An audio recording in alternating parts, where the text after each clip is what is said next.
Redditors, what is the worst fit of gamer rage you've seen experienced? My cousin throwing his Sega Genesis controller out the window. We were on a 5th floor. He was 11. That was the only controller he had. My sister broke both our Sega Genesis controllers playing The Lion King. I tried to explain my plight to my parents as I was too young to have the means to replace them myself, and they hit me with a "well, next time you should take better care of your stuff." I'm not on great terms with my parents or that sister now.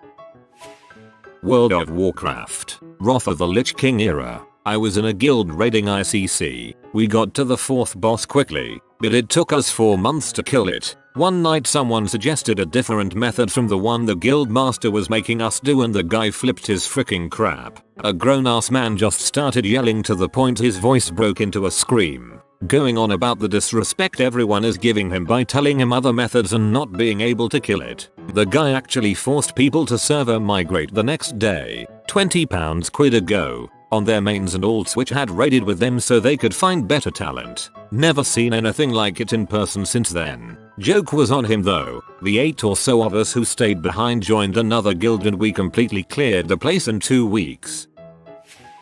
There's a guy in an apartment somewhere above me. He's had some pretty gnarly episodes. I haven't heard him in ages, so either he learned to tone it down, or moved out or something. But I'm pretty sure one day he flipped over his TV stand or a shelf or something, because I remember hearing him go off and then a loud crashing sound happened. My old neighbor must have moved in above you. I once found his stream and asked if he could keep it down. Screaming, then silence after hearing a crash sound over the mic. The crash was cut off pretty quick, so he must have thrown his headset really hard against the wall.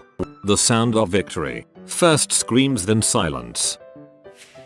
My ex would cuss, throw things and flip things if I managed to beat him in any video games because he's way better than me at all games. He broke a broom in half and pointed the sharp edge at me once because I beat him as his Smash Bros main. He broke a broom in half and pointed the sharp edge at me once because I beat him as his Smash Bros main. Please tell me that was when he became the ex. I had a roommate years ago in college who was the living definition of a toxic League player. Here's a list of things that happened that instantly jumped to mind. 1. On a daily basis hear explicits ranging from crap all the way up to minority and racial slurs. 2. Things being thrown across his desk or against the wall. 3. Threatening to get a car and run over our dorm neighbors since they told him to shut up on finals night. Yeah, I didn't last a full year as his roommate. Sounds like you rage quit them as a roommate. Doing some parkour in Minecraft with some people. Saw this man miss the last jump and said he is going to go cry in the bathroom. I'm just imagining a very defeated voice saying this, not angry. Okay, it was me. I'm not proud of this, but one time, I was losing in an online game. Like bad. I didn't have my headset, so I couldn't vent to the other players. It actually got so bad I turned the console off, powered down the television, got off the couch, and did the dishes that I'd been putting off for an hour. Whoa man, I understand rage, but the dishes is too far mayo. Not sure if it was gamer rage, but back when I was in college I saw someone throw their PlayStation out a dorm window while screaming profanities. I was outside the building so don't know exactly what he was saying, but I was not sticking around for that drama. This is the thing I never understood about gamer rage. Breaking crap. All you do is cost yourself money and make yourself more pee. Crap friend went on a 5-minute rampage about how bad I am and how I should kill myself IRL. So I sarcastically go along with it, because it's just a game. I'm not that bothered, and they threatened to record it and send it to everyone I know. Just a little angry, considering it was also a casual game. Terraria gets crazy. Second hand, but someone threw my SNES copy of Final Fantasy III against the wall and broke it while I was letting them borrow it because they raged out during a boss battle loss. I got the game working again, but it wouldn't save, which is a pretty big deal for a Final Fantasy game. Safe to say they won't be borrowing anything anymore.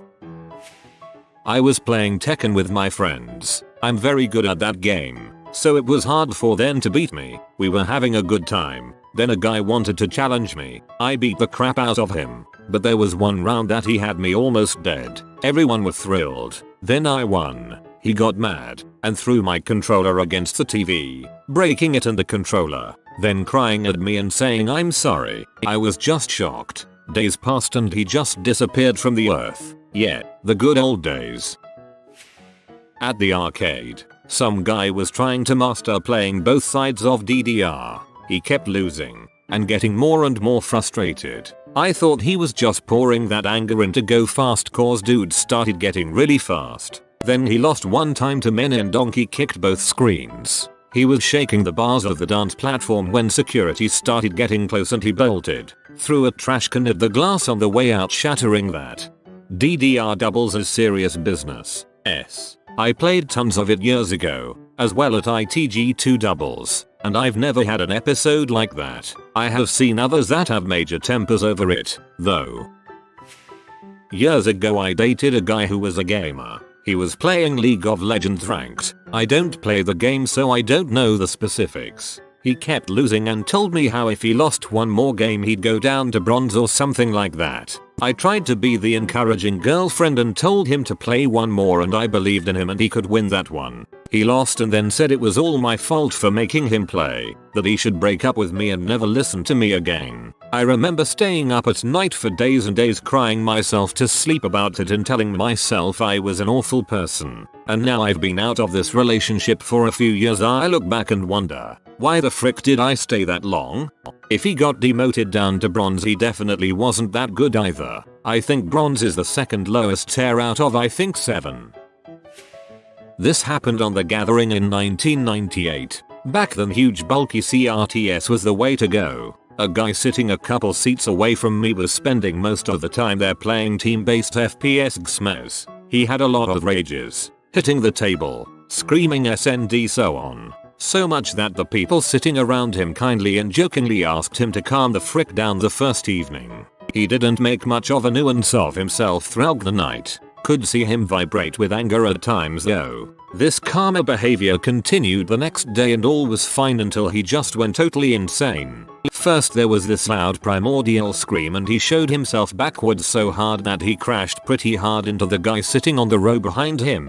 He then rolled back to his computer, probably totally oblivious to the collision, and started banging on his keyboard. Keys were flying, ripped it out and started smashing it on the floor, pieces flying everywhere. When he was done with his keyboard he grabbed his 25 kilo CRT, lifted it as high he could and threw it on the floor causing it to explode. All this happened within a 20-second, perhaps less, time frame. The kid was only 12 and there by himself. I believe they put in a recommend 15-year minimum age requirement after this incident. I do not know what happened to the kid. We never saw him after the organizers led him away after the incident. Some guy in his 40s came and picked up his stuff at the end of the venue. Suspect it was his father or something. Also, exploding CRTs make a big boom and lots of glass everywhere. I found shards inside my computer years later. For those younger than 30, The Gathering was a huge warehouse LAN where hundreds of people would bring computers to play network games for days on end when the internet was slow and expensive. It's truly one of those you had to be there things. This was actually me when I was in high school. After going 0-3 at Friday Night Magic, I put half of my draft deck under each of the rear wheels of my Volvo 240 and did the closest thing a Swedish brick can do to a burnout. That must have been a good old pile of rage in ya. My rages were usually just a few seconds of being a moron and then feeling bad about it, but you had enough of it in you to walk outside and do all this. Spectacular. I didn't do much to act out on the rage, but the most angry I've ever been is when I first got the game Tales of Symphonia for GameCube back in the day. It was summer break and I was 15 so I had no real responsibilities, so the day I got the game I played it all day. Got about 8 hours in on that first day before my parents made me go to bed, and got up and got in another 4 hours before my sister, she was 12, starting whining to my mother that she should get a turn. So my mom made me let her play after about a 12-hour playtime for me. I think you can see where it is going. She got bored after about an hour so I hopped back on the GameCube, went to load up the save file, and the only file I had a 120-ish playtime. My little sister, who was 12 years old and perfectly capable of knowing what she was doing, saved her own game over my 12-hour file. For those not familiar with Tales of Symphonia, there are basically infinite save slots so long as you still have space on the memory card. So no reason to not pick the myriad of empty slots. I was beyond livid. Oh man, the worst part about that is how slow and boring the first 8 hours or so are. You have like no abilities, so most fights you basically just repeat the same combo until you win. Boss fights are still fun though because you have no way to stun lock them reliably and have to dodge and guard correctly. I once broke a keyboard in half over my knee. Freaking toxic MOBAs. I shocked myself so much that I quit the whole genre forever and ever. I'm convinced that MOBAs will always be some of the most toxic games you can play. Very few competitive genres have enough downtime or multitask ability to type and talk trash as something like LOL. Never have time to type in any shooter, racing game, fighting game, or BR. My copy of Assassin's Creed 2 doesn't have a case. I snapped it in half because I kept failing a timed jumping puzzle and lost my crap.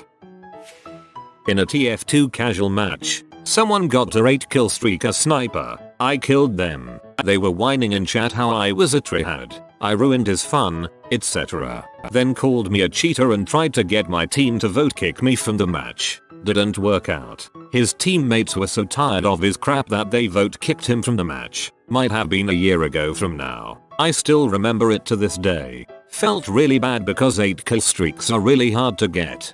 Felt really bad because 8 kill streaks are really hard to get. Yeah, but achievements are earned, not given. Same way I feel about pentakills in LOL. If I'm the last on my team, no, I will not just let you kill me. You gotta earn that crap. Put 12. A streamer infamous for his rage once punched his webcam so hard it fell off its stand and into a glass of water he had set down. But before it turned off, it got a look at his legs. A fan slowed down the footage and it turns out that he wasn't wearing pants. My stepson has the most volatile gamer rage ever. It was a phenomenon we assumed he would grow out of, but he is now 17 and it persists to this day. It's just getting more and more out of hand and destructive as he gets older. We tried stopping him from playing FIFA, which is the game that triggers him most, stopping his Xbox Live account, taking his remotes when he was younger, but after his punishment is over he goes back to the same patterns of behavior. As he has ages he has his own bank account and income, so it's hard to stop him from getting Xbox Live and FIFA nowadays. It seems a bit petty taking a games console off a person who is almost legally an adult in the UK. His behavior escalates to the point that when he is in full flow it lasts for hours and he turns against anyone unfortunate enough to get in his way, making his house inhospitable to his mum and my daughter. I no longer live in the house with him. Me and his mother separated years ago when he was 7, so a lot of this is what I've heard off his mother secondhand. On the odd occasion his gamer rage has resulted in him being kicked out of his home and I've taken him in. He has brought his Xbox and when I hear him starting to rage I go and speak to him in a rational and calm manner. I don't let him escalate, but the behavior is still boiling under the surface. I think the reason he doesn't kick off here is because he knows I won't tolerate him smashing my house up and I can physically restrain him. Whereas at home he has no respect for his mother and challenges her physically whenever he doesn't get his own way. It would be interesting to see if there is a link between gamer rage and domestic abuse, because I'm pretty sure he is a ticking time bomb. I've suggested taking him to a doctor to get assessed and maybe some anger management therapy, but his mother thinks it will just justify his behavior to him, making him think it's okay to behave the way he does as he has an excuse. I'll never give up on him because I'm the only father figure he has. I just worry for his future when he carries such a temper and a lack of respect towards women. That's not how me and his mother raised him. Whoa, I really hope you guys can get him some help. That sounds terrifying for everyone involved.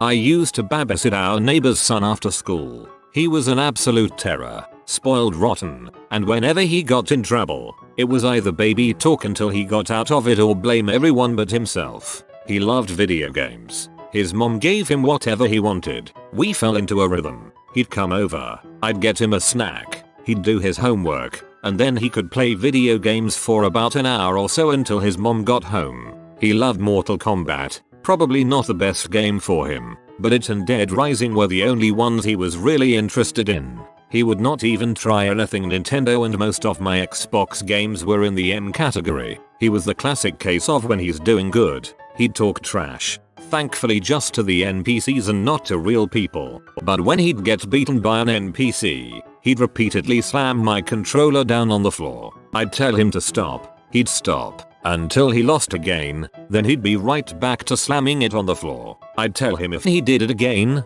he wouldn't be allowed to play, so he'd behave for about 20 minutes or so. I told his mom the first afternoon it happened. She said she'd talk to him. The kid could control himself, make no mistake, because once I told him if he busted my controller, he'd be paying for a new one. The controller slamming completely ceased. Always soul spawn. Get careless farming. Go too far or enter the wrong door and lose 10 levels of resources. The kicker is that you have hope of getting them back after you die, but one mistake and there goes hours of work. 10/10 angry air punches. My abusive ex punched holes in walls, broke controllers, flipped tables, screamed through our cat among other things when he got gamer rage. Because of that, I do not trust men who can't control their temper over video games. I see gamer rage compilations on YouTube, and I do not find them funny. I find them disgusting tbh. Yeah, it's just ridiculous tbh. Not mine but my old Ra from college. He was playing a console game. He was near the end of whatever he was trying to accomplish. He lost right at the end and he was so he slammed his controller onto the lid of his laptop and put a dent in the back so hard it cracked the screen on the other side and damaged it so bad it needed to be replaced. Was playing a match in the CSGO 99 Damage League. After like 8 rounds, we were far ahead. One of the opponents went AFK. We asked what's up. Turns out he got so ragingly mad he smashed the table with his fist so hard he broke not only it, we got a pic of that, the white coating was completely cracked open and the wood was visible, but also his hand and had to go to the hospital. Obviously we won. We need pics. That's hysterical. Was playing a VR game called Rec Room. I was using a weapon called a whip, a very fun and very good weapon. Everyone was trying to get the whip, but I got it. However, I was lagging so hard I was wondering whether I was wearing a headset or a potato taped to my head. Like, really hard. There were times where it froze for up to a full minute before I could go back. And since the whip takes a bit of time to swing and reach its destination, using it was literally impossible. In the games before this, I was dominating. I complained about it over mic. Only thing was, I was 12. So the collective response from everyone was yeah, sure, you're losing because of lag. Keep crying, buddy. I played like halfway through the match before I got so upset I quit. Love Rec Room. One time I was online in a casual 2-Fort server on TF2. This was a time where 2-Fort was a haven for friendlies and not bots. More than half the server was friendly, and those who were playing normally did not interfere. Then get this, some random butt pyro came in and just started burning everyone. Once everyone in the middle was dead, we started talking about how we were just having fun, and asked them to not interrupt our friendly circle. Then he got extremely pissed and started angrily talking about how crappy friendlies are, calling them various slurs because hella if I say the N-word people will think I'm cool. It was the angriest I've seen anyone be over friendlies. Once it had gotten to the point where nobody could be friendly without him interrupting. The enemy team, forgot to mention the pyro was on our team, began targeting him. Not just those who were friendly, the entire enemy team. Needless to say, he got even more upset, screaming into his mic at a decibel that could kill a man, and he was eventually kicked for obvious reasons. LOL. I always thought that people who killed friendlies were new players that didn't know any better. Guess not. Seriously, just let me conga. I started crying because my favorite game at the time was being overrun with script kiddies. Still is. I play other games now. Arsenal is ruined. Arsenal is my favorite game when it does not want to make me throw my computer out the window. I smashed numerous Xbox and Xbox 360 controllers when playing the NCAA football games. I had anger and anxiety issues that I bottled up and that's when I released them. Doing much better now with games. Not quite as skilled at games as I was but able to just enjoy them more. It took me a few years to get my wife to finally play a PC game with me. She was all about older console games, nothing wrong with that, but I told her she would love newer PC games if she gave them a chance. I got her to play a certain co-op game with me, 850 players versus the computer. We both picked classes and the game started. She struggled at first, which is normal in this game. One of the other players started getting nasty towards her, even swearing directly at her through his headset. I told the guy to lay off. She was new and learning. He started swearing at me too. Okay, big deal. She picked medic and isn't healing you instantly across the map. Get over it, dude. My wife got upset, logged out, stormed off and told me she was done with it. Great, first game and this dirtbag ruins it. Then he sealed the deal by laughing at how he made her rage quit mid-match. I logged off, searched his username, and within 5 minutes of searching I had all sorts of dirt on this guy, including his real name. I figured I'd just screw with the guy and maybe he'd lay off new players. I rejoined the game.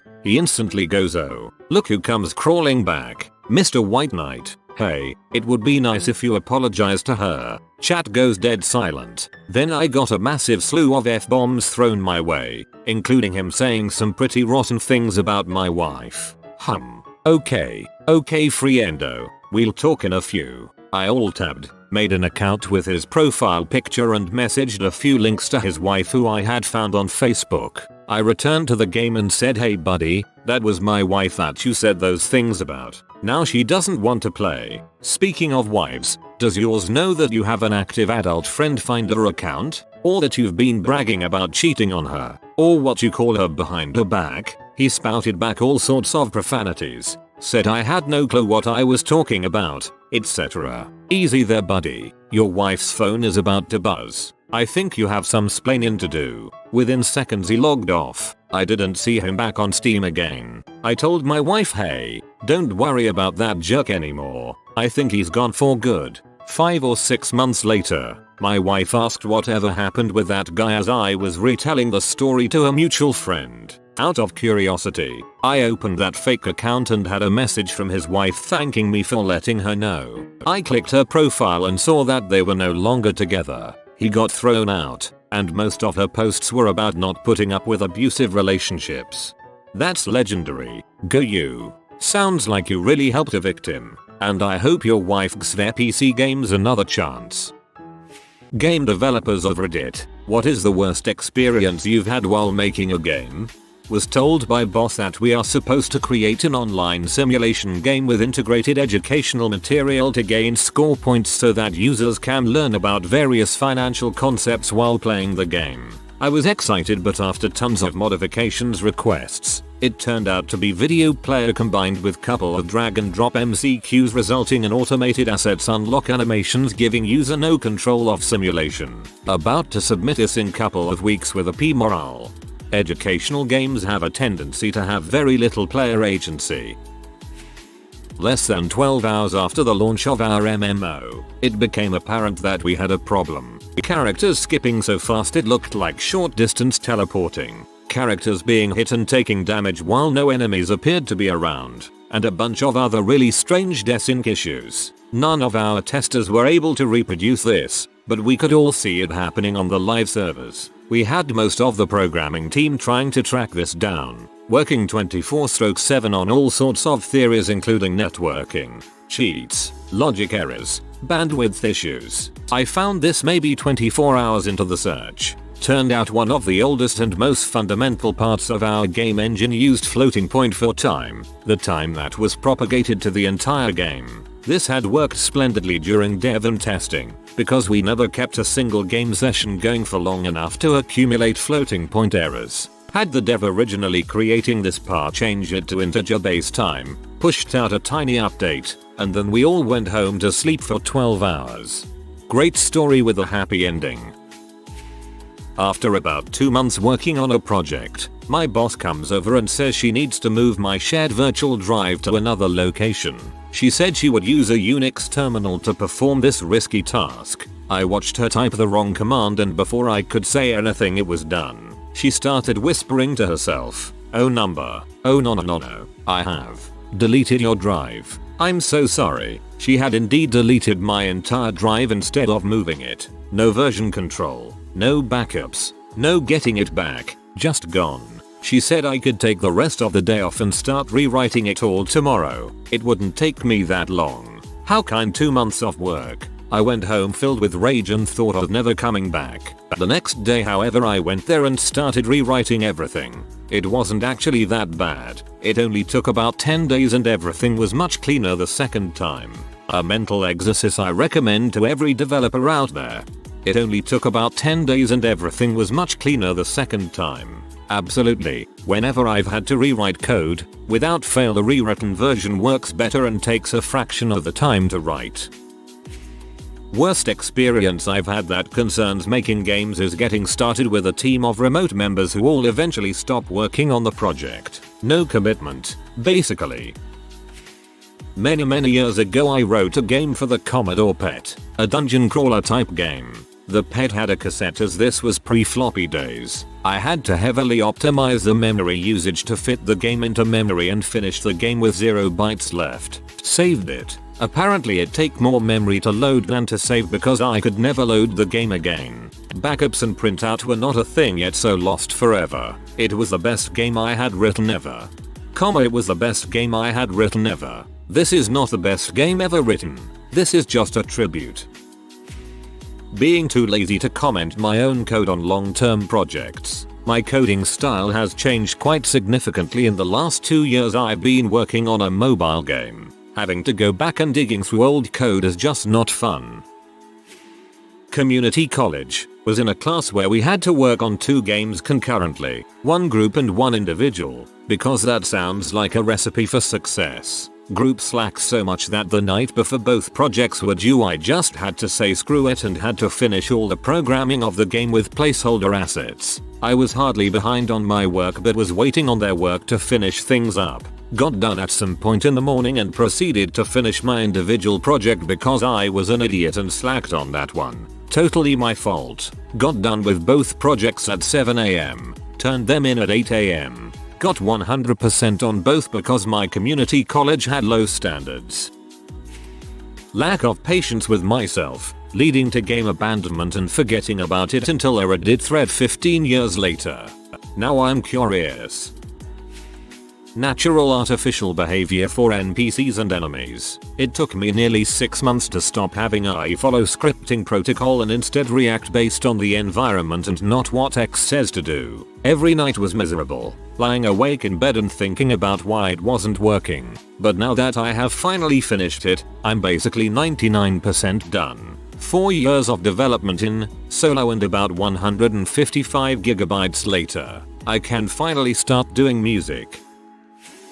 I did the minor for my school in cooperation with 2 other schools where we were making a game for the Dutch Police Academy that would make it easier and cheaper for them to train the officers with. We were making the game in Unity with 4 developers and 4 artists. Well, one of the artists never pulled changes from the Unity project. For those who don't know, Unity offered, haven't used it in a long time, a build-in JIT feature we used. So when he wanted to commit his changes, we were set back like 4 weeks of progress because it overwrote everything, and we couldn't figure out how to revert it back. We could go back to a previous version, but we couldn't revert his push. We salvaged it somewhat by going back and getting the important scripts and pasting it in the new, wrecked version.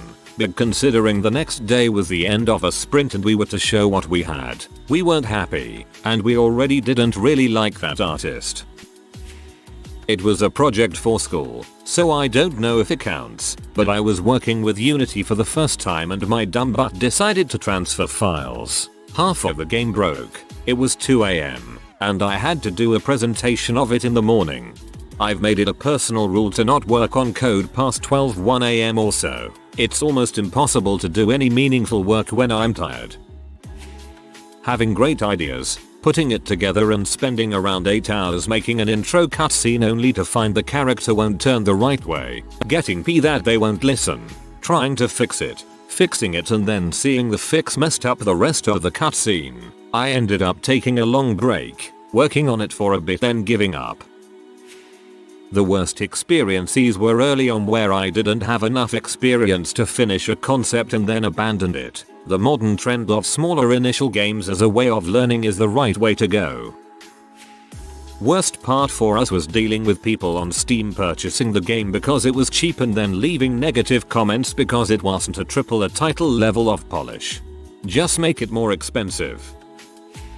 Up until the age of 21 I never knew it was possible to work too hard. Up until then I had been a typical lazy teenager. I worked 14 hours a day for 10 days in a row for a deadline for a games competition, though I honestly found the experience really fun. However, my brain disagreed due to the sheer amount of stress from other aspects of my life at the time, including final year of university. I spent 2 weeks sat in my room playing Halo 5, not really sure why I was feeling so off. At the end of these 2 weeks I got on the London Tube to meet a mentor of mine who was a games developer. On the tube I suddenly realized just how gross people were, and really hated how close and packed in everyone is on the tube. I couldn't breathe and felt utterly terrified at the thought of touching another person. I managed to get out of the underground and catch my breath, but my brain felt scrambled. That was the day that started a 2-year-long process of learning to deal with panic attacks. I'm only just getting past it now, and it rarely gets to the point where I have an actual attack.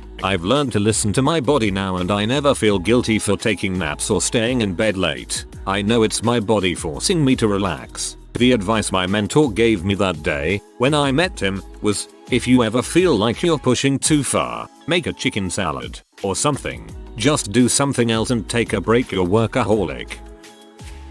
Making a simple spell system for an MMO. A guy absolutely insisted against all odds that a certain aspect of a subtype of spells, particle collision with bolt abilities, be done entirely through a script. His unedited script. It was an absolute mess. It was so bad that I struggled to break 90 FPS basic when those abilities were cast, and had to optimize a dozen fairly complex scripts. He definitely made some of them, just to hold 90 plus with this script active, because it was generating spikes of 30 plus FPS loss. How bad was the script? I'm talking massive update calls on high particle counts, recaching other abilities 100 plus times a second. Why? Particle waves checking for every collision possible, including for other abilities from the same source, which can't even be cast simultaneously, when the physics settings prevents most of those collisions from even happening. Carefully lined up color progression via update, to match up with the particle system's color over time component. I'm pretty sure he was actually competent in just trying to make my life a living heck. What last line you got me here? Sometimes there is no other explanation why people do act like what? Pride probably, but your explanation is more likely true also.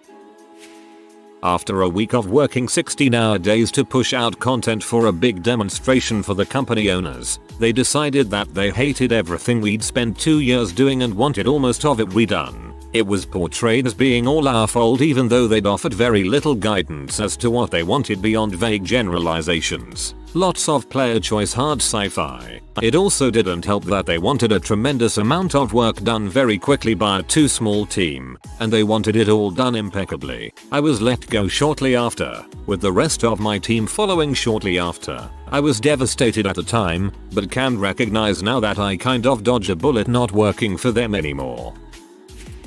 I taught myself to code from scratch, using Unity. It was a long and painful experience, but I completed my game and chucked it on the Android store. Asked my 300 Facebook friends, at least 100 of which are decent mates, to download it and give it a go, and only about 8 people did that for me. I think there are about 25 people playing at ATM though, so, progress huh? So the worst EXP part, was finding out my mates suck.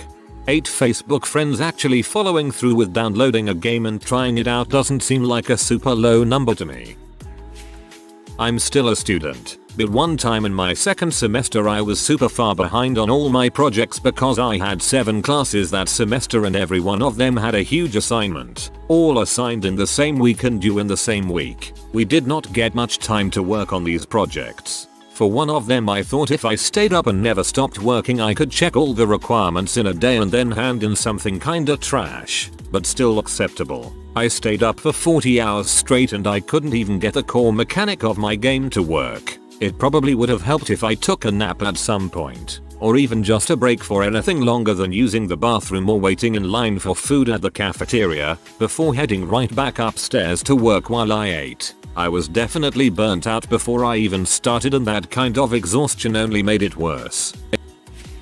I was working on a game for a new console. It was supposed to be released along the console to promote sales, which caused frankly unreasonable deadlines. Keep in mind I was doing all the heavy work here. Long story short, I had to go several days without sleep to release the game on time, which allowed several glitches to go unnoticed, one of which notably caused the player's brain to explode when attempting to disconnect from the server or loading the game after your character died. I tried to mitigate the damage by hiding the log off button on the interface and convincing players to play carefully until I managed to fix the glitch, but my sleep-deprived brain decided to do this in the worst possible way, causing mass panic and several deaths, which I now regret, but at the time convinced me I had to double, triple and quadruple down on my original explanation. Man, freaking Bethesda.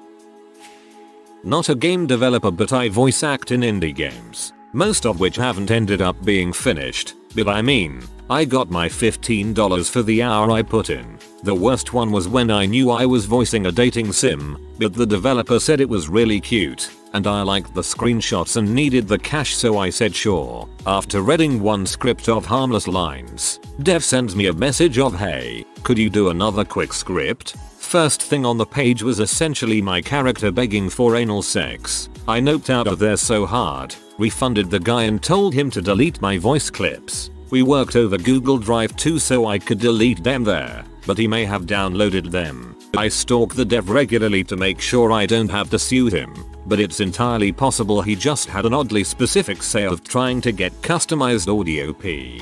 It's perfectly fine to ask for sex lines, but it's not okay to tell this after you have agreed to do some lines. I was at a smallish studio doing work for a larger producer. We did better than what they asked for. They were impressed, so they extended the release a whole year so we could bring the project to total fruition. A couple months into the extension, they decided they weren't sure about the direction of the game anymore, so they told us to archive everything and put it on hold indefinitely. I lost my job cause my studio didn't have the funds to keep everyone. Currently working on one as an amateur, been working on it off and on for almost 8 years as a sole developer, using the Unity engine. Still trying to implement basic functions and make sure it all works out with what I'm going for. Working on an atmospheric horror game set in a haunted forest. Good luck to you, mate. I'm the head writer on a project with a similar premise. Forest is not an easy setting. I used to spend hundreds of hours making custom StarCraft Brood War maps. One in particular was sort of my life project and had a scale and complexity to the programming that was unmatched by any other map I'd seen. About 80% through completion I found out why it was unmatched when I attempted to program the shop on the map and learned that there was a maximum number of programmable trigger points built into the map editor. I couldn't swallow the pill of figuring out how to simplify the game while retaining its intended functionality, and ultimately never made another one out of sheer frustration. Worked on an online multiplayer tactical RPG in high school early to mid 2000s. We had created a nice stable client that had 8 characters we worked hard to balance and unit drops that worked off how each player tended to play. If you liked to rush, it would drop more rush type characters. We had a couple hundred players a day and were feeling really proud of it. We were about to push an update with a full set of 36 units when a random user emails us about the security of our servers being poor and to pay him to fix it or he'll scuttle our game. Of course we refused, and the next day we were locked out of the site. The servers were locked up, metadata deleted. We could log into our profiles to play, but it just displayed the 3 creators' real names and then a paintball picture saying HATZORS. 10 minutes before launch of our open beta, dev insisted on updating the chat server. I reluctantly complied and the chief game designer did a quick smoke test by creating a chat group called Penis Town. Turns out that chat server version had a bug that the first group created became the default for everyone. Game launched and everyone went straight to Penis Town. I bet a lot of players got a cheap laugh out of it. Not having the right hardware. The software clearly isn't the problem, since I use Blender, Unity, etc. the essential software. Though, my PC is complete garbage, as I have a Windows 7 with god-awful specs. It can barely run a GammaCube game. This is a complete pain when it comes to rendering, as well as adding up to my low patience when learning new things. It truly breaks up every piece of sanity in my head, making me just give up on the project. Not as a whole, as I'll still work on concept art, but rather, just the general actual creation itself. But all in all, the awful specs really cancel out my dreams of my future projects, in which I am hoping to have advanced graphics for an indie game, making me upset. But I guess it's best to just build myself up to an upgrade, slowly. Windows 7 is no reason for a slow PC. The death threats really suck, man. Even the largest, evilest companies are full of people that genuinely want to make fun experiences. When something goes wrong, or something we've been working on doesn't quite hit the mark, we're acutely aware of it. That on its own can be tough, but when someone is so devastated and unhinged that they imply, or blatantly say, that they want to come after you or hurt you, the glistening-eyed world-building child inside takes a hit. It really makes you question why you risk it all working in a relatively young, volatile industry. Love your video games and try to extend that love to the people who make them. Not a professional game dev, but I do some free time hobby projects. The worst thing is having a great idea, working on it for a few weeks and getting it almost done but without any of the polishing, then losing all interest in the project and getting a great idea for the next one. This cycle repeats itself until I lose all interest in any game dev related stuff for a few months, and then it's all over again. Yep. This is how you end up with so many starts and so few finishes. It's like you spend so long just to invent the building blocks of your game that by the time they're ready, the task of actually building the game with them seems like such a chore, and certainly less attractive than starting over on that new idea you have. Working a freelance job, nice big client, nice big project, would be a boon to the portfolio when finished. One day the client ran out of money and kept blaming the company who was supposed to fund the project. But money was just around the corner, and by this point we had developed a working relationship over a year, so I trusted the guy. Kept working pro bono because he hadn't screwed me over before. I, and several others working on the project, was so naive. Turned out the funding stopped because the client had lied a lot about his experience, scared the other company off, and had absolutely nothing else in waiting. He was just stringing along this freelancing team while pocketing any remaining money, about £100k, left over from before the other company ran. The team was well out of pocket for this butthole, relationships were strained and depression ensued. I don't know what legally happened with the other company and the butthole, but considering the house and car he owns, this isn't the first time he's done stuff like this. That was the day I stopped freelancing and started looking for full-time studio work instead. It's pretty unchallenging, but it allows for me to work on my own projects outside of work without risking burnouts. To this day I see him online trying to sucker new teams into his BS, but I can't do anything because he accused me of harassment shortly after the debacle. And speaking up plays right into that accusation. I just want any developer to steer clear of the initials JW, running a studio with the initials BSS. After a couple weeks of overtime where everyone ate overtime food offered by the company, the bathrooms would be so disgusting that I'd go on another floor to poop. When I was still an intern, me and the other interns were blamed for a missed contract with a major government agency. The idiotic thing was that our demo worked perfectly fine and was greenlit by everyone above us. To this day the boss still hasn't told anyone what was wrong. My suspicion is that the boss doing the presentation fricked up and needed a scapegoat. Of course, the interns being the lowest rank were an easy choice. Relations deteriorated quickly after that and we were kicked out for no apparent reason halfway through. They weren't able to give a clear reason, and now the Ministry of Education has banned them from ever hiring another intern after we reported them. In the end we believe they just wanted to make easy money in the games industry by hiring some game dev students for an internship, and they failed hard. A mere 5 days before our big expo is on a Tuesday, our fourth teammate just fricks right off the face of the earth, even though we have an astronomical amount of work to do to get the game ready for hundreds of random people to play it. Smash cut to Sunday. The three of us are all sleep deprived and sick. One of our teammates' laptop had just up and died mid-dev session literally as she is pushing her branch, so she has to redo all her work on one of our laptops, forcing us to relocate to a space in the school library that's only open until 7 PM. It was around 5 PM at the time. A well-but teammate has the audacity to finally show back up in the Discord and ask what do I have to do again, as if it's not all in the Discord in one nice and neat message and on our online Kanban board. The three of us managed to somehow get everything done, but another teammate and I missed the final project deadline for a different class and completely fail it. Stressed, not sleeping well, sick, got the dates wrong. We almost had it done, then hit a wall with a bug and just couldn't recover in time for the deadline, putting us at risk for not graduating on time even though both of us had jobs lined up that require we do graduate on time. This bee somehow misses her train 3 times. Twice on Sunday and again on Monday, and arrives to our booth with nothing literally an hour before the expo starts. I literally have never been so annoyed and frustrated with another human being in my whole freaking life, oh my god. Then this hoe just goes off and graduates, leaving the three of us rattled and stressed and wondering if we'll even get the same luxury.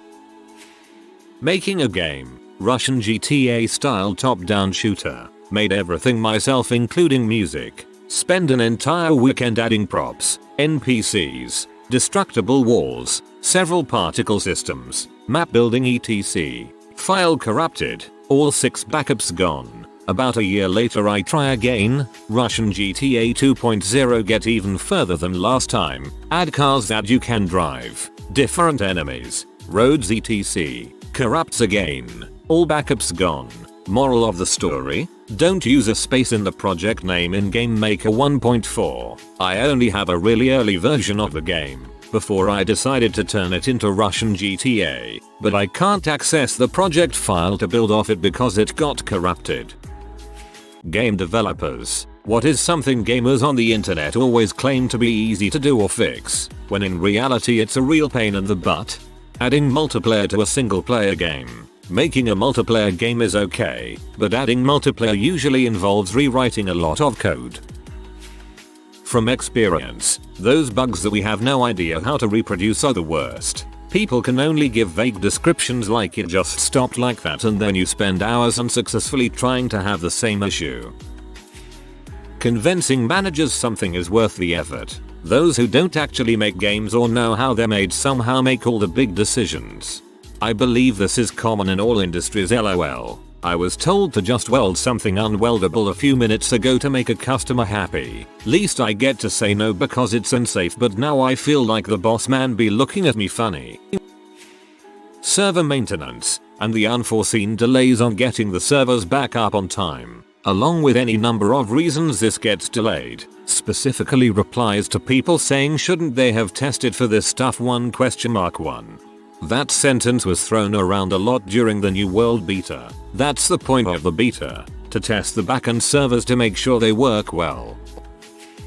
Pretty much everything you can imagine, as even if the change itself is simple, it's constrained by dependent systems and content. If I change jump height, any levels that have already been made with the old height in mind may have to be remade. If I change how crafting works, the inventory system may need a revision. If I add a cover mechanic, all levels must now be updated with cover objects, and AI needs to be updated to know what cover and cover objects means. If I add a third-person camera perspective to an FPS, each action that is animated in first person has to be reviewed for how it works in third person. Also, the levels have to be updated because the camera can now exist outside of the player character. If I change the speed at which the player character moves, level streaming may need an adjustment, and if the bottleneck is hardware speed, I may need to compromise on audio-visual fidelity instead. If my game uses FMV cutscenes, content design might be forced by what happens in those cutscenes. If it's not in the budget to render them again as the design changes, games are houses of cards more often than not.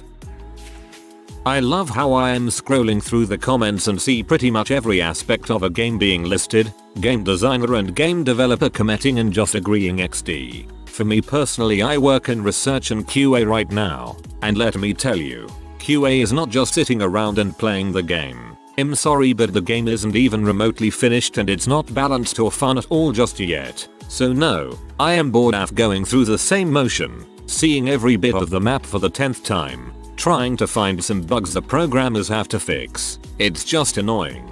Yep, I did QA for a while, and even though I personally found it very fun from a problem solving experience, it was far different than just playing the game. You sit through the same cutscenes hundreds of times, test out totally mundane actions like sending error report messages or picking up items, over and over and over again for hours.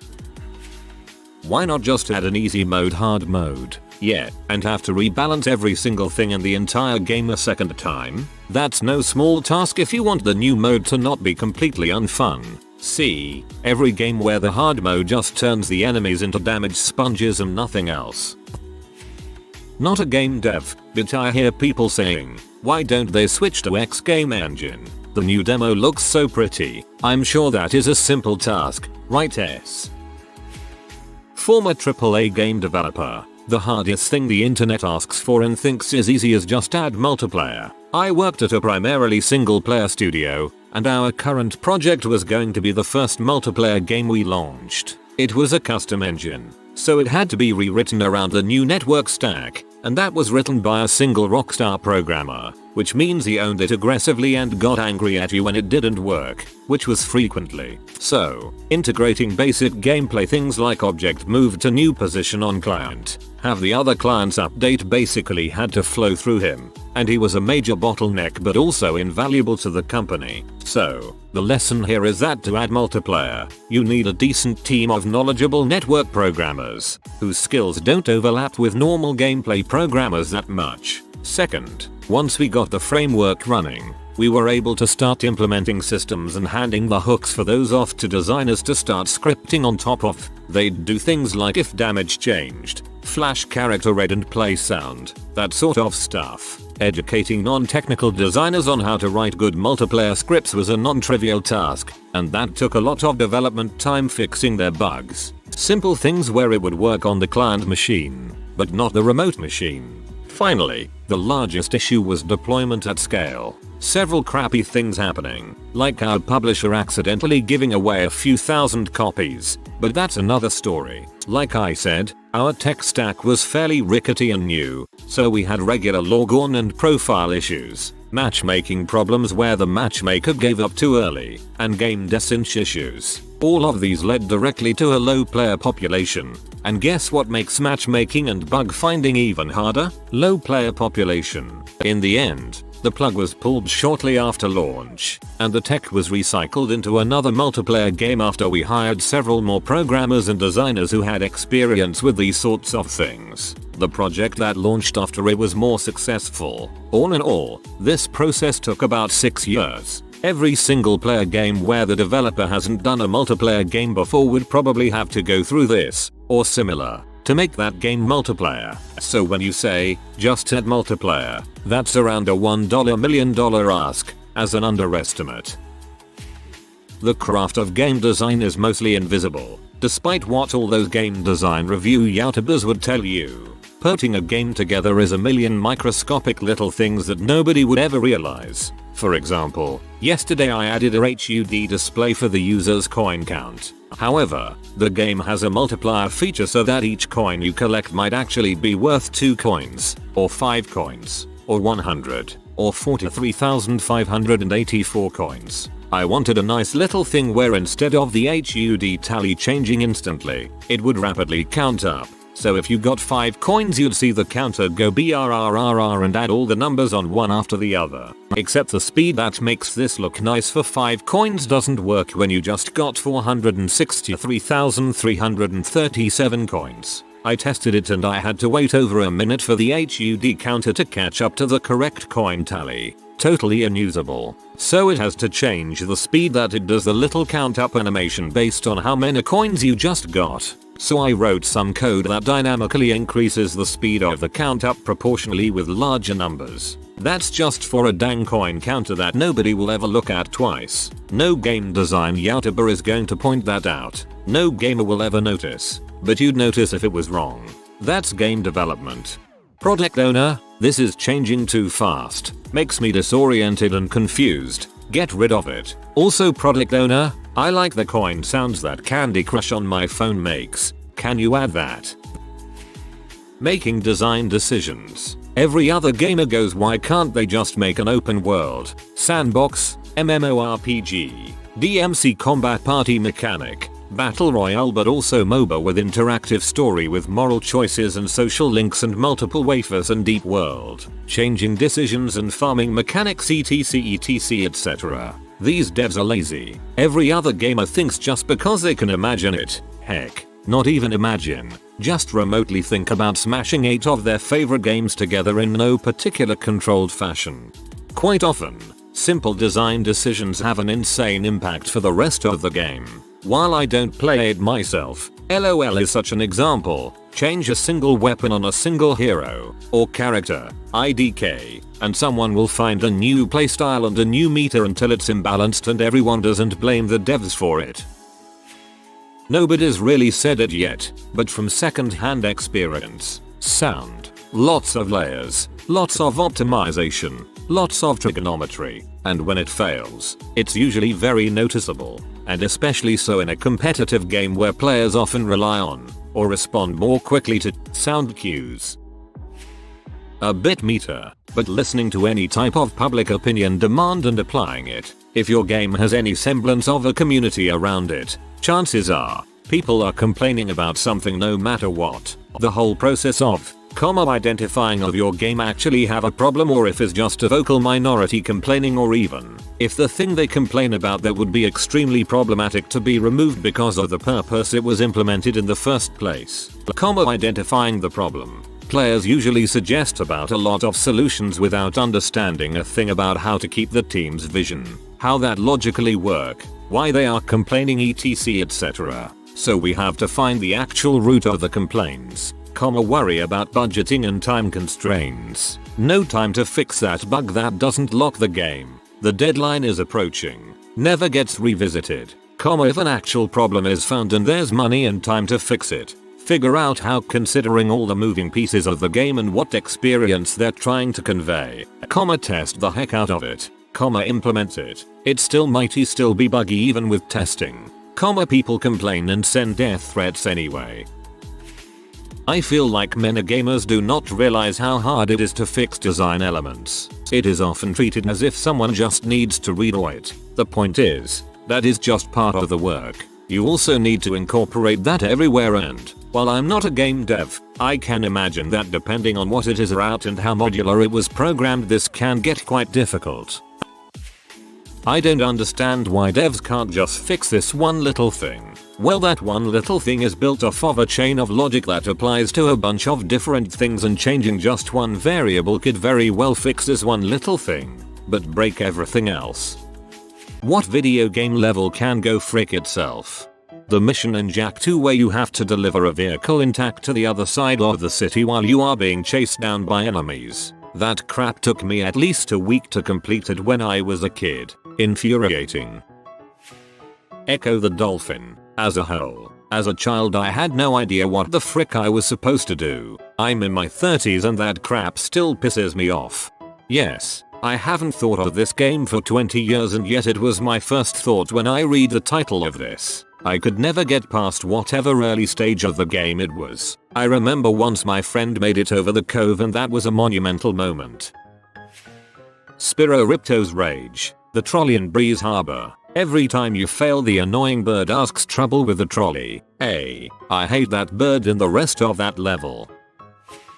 That fricking Skyrim quest where you had to find all 200 something fragments of this jewel.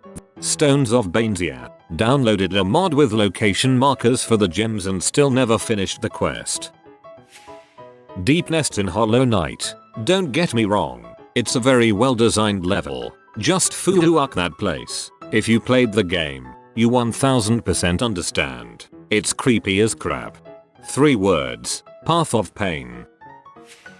Super Mario Galaxy. The 2 levels where you have to throw bombs to clean up garbage in 30 seconds. It took me 2 years to get through those 2 levels, only to find out that I had to do it again as Luigi.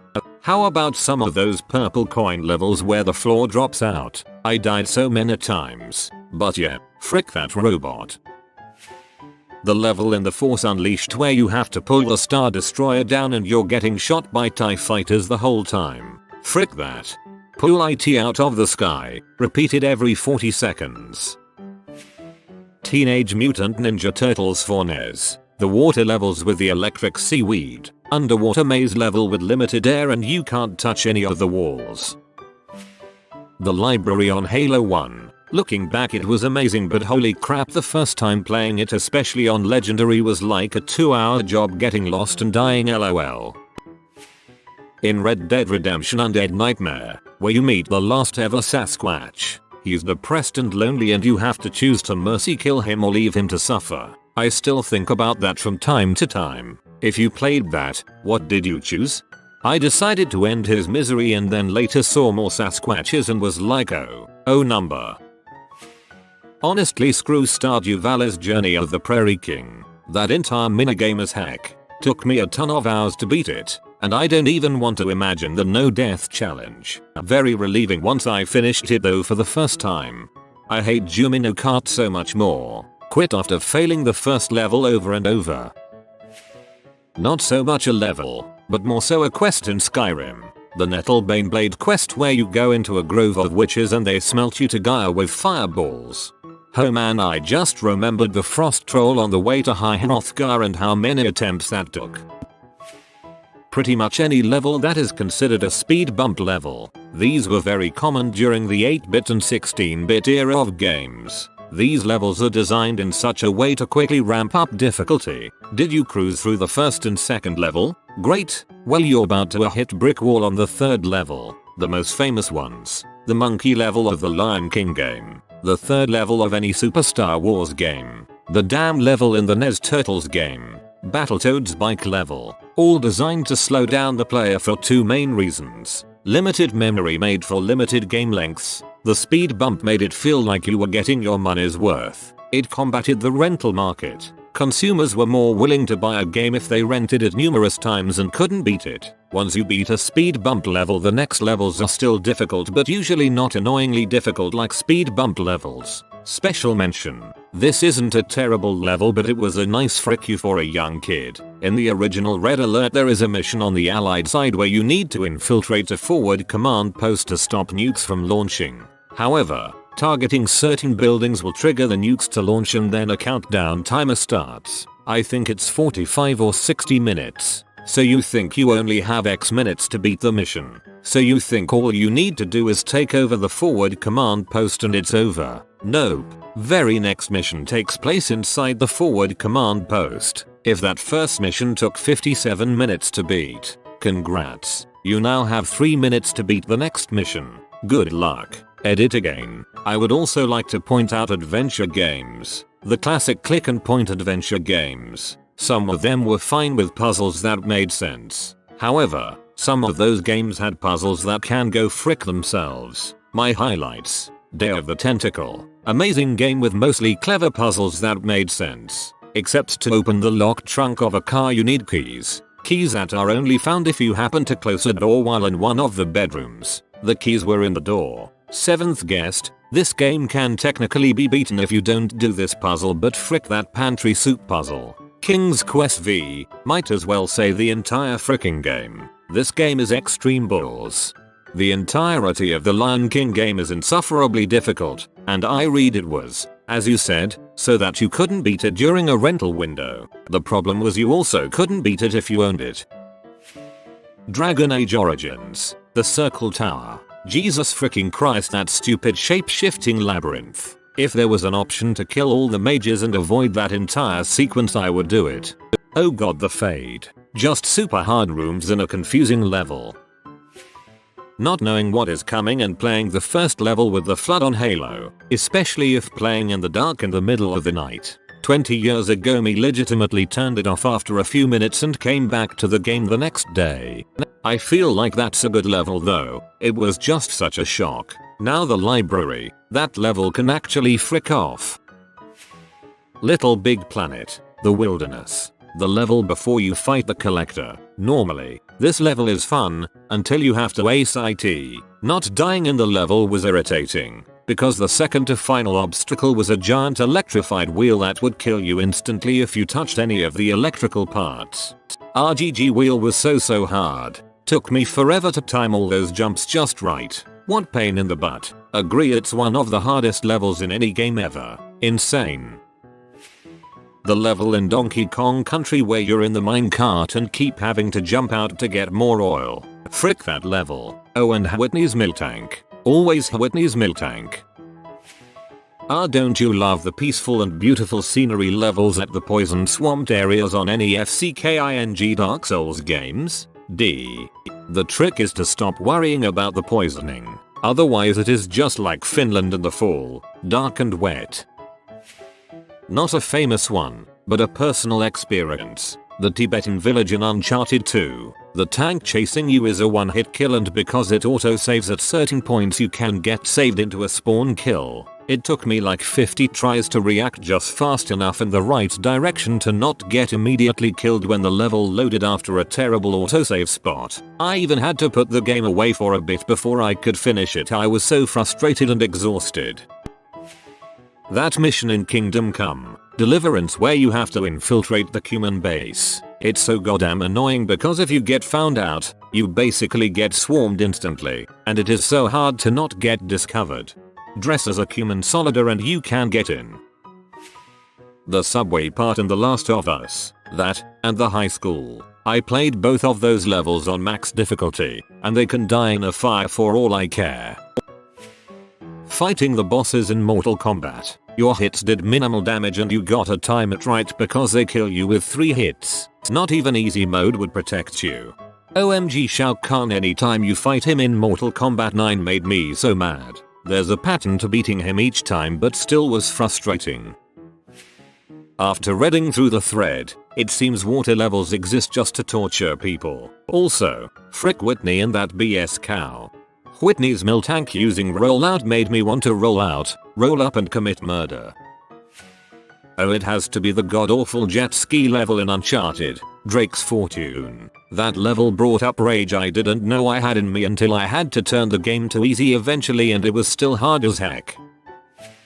Accessing Dimmer's memories in Fallout 4. The most boring and time-consuming part of any RPG that's pivotal to the DLC story I have ever experienced. The Spyro levels where they give you the super boost ramp and he doesn't turn fast enough so you keep bumping into walls and have to start all over. Genuinely, that's the only thing keeping me from 100% the game. The Cazador Canyons in Fallout New Vegas. At least you can hide from Death Claws. When I found out about their origin in Big MT, gotta say, I was mildly p. Modern Warfare 2. The enemy of my enemy. You as Roach join Ghost to raid Vladimir Makarov's safe house to kill him, but end up downloading data on his operations when he isn't there. I hate this level for a couple reasons. 1. The trek to the safe house is a little crappy because you get ambushed in the woods and there is little to no cover at all. You have to run blindly into smoke and run the chance of just running behind the enemies and getting blasted. 2. The house defense portion sucks if you don't properly prepare. You get claymores and mines, and the house is a little armory, but when the enemy waves start coming it gets a bit overwhelming and the enemies can destroy your uplink box quickly. Also, you can get gangbanged easily if you aren't paying attention. 3. You have to run down the hill out the back of the house to complete the mission, while enemies are running towards you. You could just bum rush until you trigger the mortar strike that knocks you out, but this area runs the same issue as the beginning. Almost no cover, and you run the risk of having enemies in front and behind you. 4. Ghost and Roach fricking die. All of that, and you die. All in all, frick this mission in MW2. Kingdom Come Deliverance in the Monastery. If you never thought about murdering old men who wear bathrobes 24/7 before you sure as crap will after. The shrine puzzles in Breath of the Wild that require motion controls. Got stuck on one with a bull in a maze for like an hour because the controls were so goddamn finicky and there was absolutely no way around doing it. Like, come on. This is a huge accessibility issue. Nintendo, just let me use my joysticks. LEGO Star Wars, The Complete Saga, Episode 1, Level 4, The Pod Race. Played it for at least 3 consecutive hours when I was like 8 and I became lightheaded at some point. Pretty sure I physically hurt myself. I always found Gunship Calvary, both the TCS version and the original, to be worse than Podrace somehow, but I definitely understand hating Podrace. The Vice City Drone 1. Seriously wasted so much time on that, checked on the internet, learned everything about how to do it back then but still never could. Dead Space 2, when you have to fly through space debris. It made my hardcore run nearly impossible because the tiniest mistake would instantly kill you and end your run. Also the turret section in the first Dead Space where you have to shoot a load of asteroids. The removed level from Crash Bandicoot 1 that is available in the remaster. Ghosts and Goblins. NES. The whole dang game. 2 hits and you die. If by some miracle you get the final boss and beat him, you have to play the whole game again on a harder difficulty to get the genuine ending. Double Dragon. NES. Level 3 maybe, where the 2 Abobos break through the side of the mountain and you have to defeat both before you can head in. I beat them maybe 25% of the time. They were tough. Bionic Commando. NES. One of the games I loved playing the most as a kid, but sometimes on some of the levels you could get yourself stuck with his bionic arm. Was especially frustrating if you got really far and had to reset you to falling in a pit you couldn't escape. Meat Circus in Psychonauts. I really liked that game, but the mechanics of that level are obnoxious. I finally uninstalled it and went on with my life. This is way too low. All you had to do was follow the dang train, CJ. For your information, despite all the crap the definitive edition gets, they actually fixed this in that game. I'm beginning to warm up to that game. Helps that it's free on Game Pass. That one is so easy once you realize that those who can't beat it are staying way too close to the train. Of course you need some distance because otherwise your bullets are at too steep an angle to hit the people on top of the train. New Super Mario Bros. DS. World 8-4, where all the scuttlebugs fall from the sky. It's a blind panic, and the invincibility star near the end only makes it worse. Gamers of Reddit, what is the most epic boss fight in all of gaming? Lavas from Chrono Trigger. You finally beat the hideous thing, only to discover that you've merely beaten its outer shell. The real Lavas is inside. Time to save the world.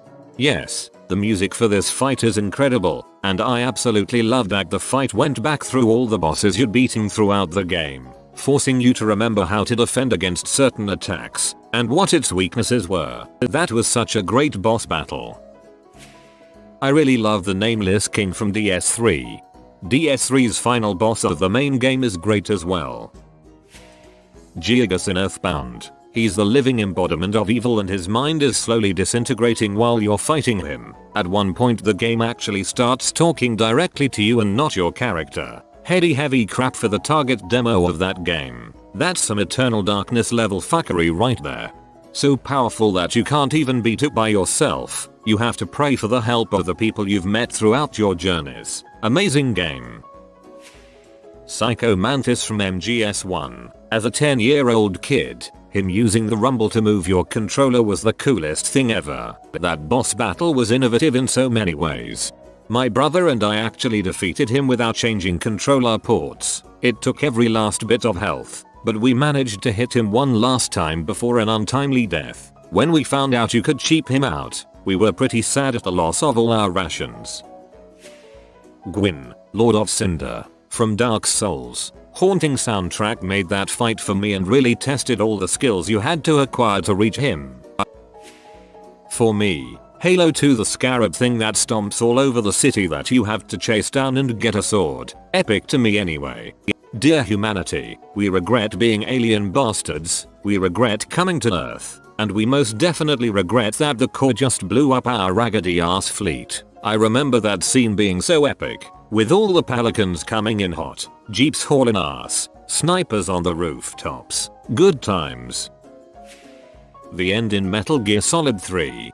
That would be my first choice too. I thought it was clever how if you saved right when the fight started, then went back to it a week later or whatever, the end had died of old age waiting for you. It was also a nice touch that you could snipe and kill him while he was in the wheelchair during the scene on the dock with Colonel Vol'jin. You don't get to fight him later if you do that though. The flagship from FTL. That's the one. Killed the whole crew only for the ship to go eye on me. Absolute panic.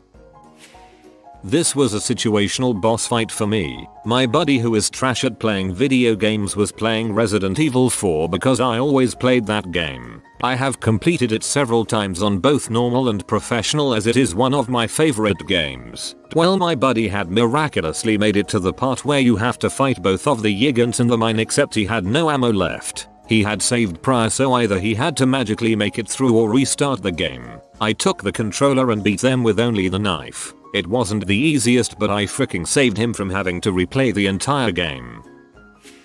Xemnas in Kingdom Hearts 2. I remember that boss battle being pretty intense when I was young. Yeah, Jesus Christ. You fight a dragon building airplane castle, and that's before you reach the real boss, which is 3 more stages. Zombie Nazi Princess Kenny Stick of Truth. King K. Rool at the end of each Donkey Kong Country game. Holy cow, that was the ultimate test for kid me. The music was so incredibly epic. The boss fight in the second was much harder but so rewarding when you beat him. Jetstream Sam and Senator Armstrong in Metal Gear Rising. Also the boss in Metal Gear Solid 3. The Sisters of Fate in God of War 2, especially the part where you fight on top of the giant sword that you used in the first game to kill Raz. Cleric Beast and Gascoigne from Bloodborne. Those 2 starting bosses stand out the most to me.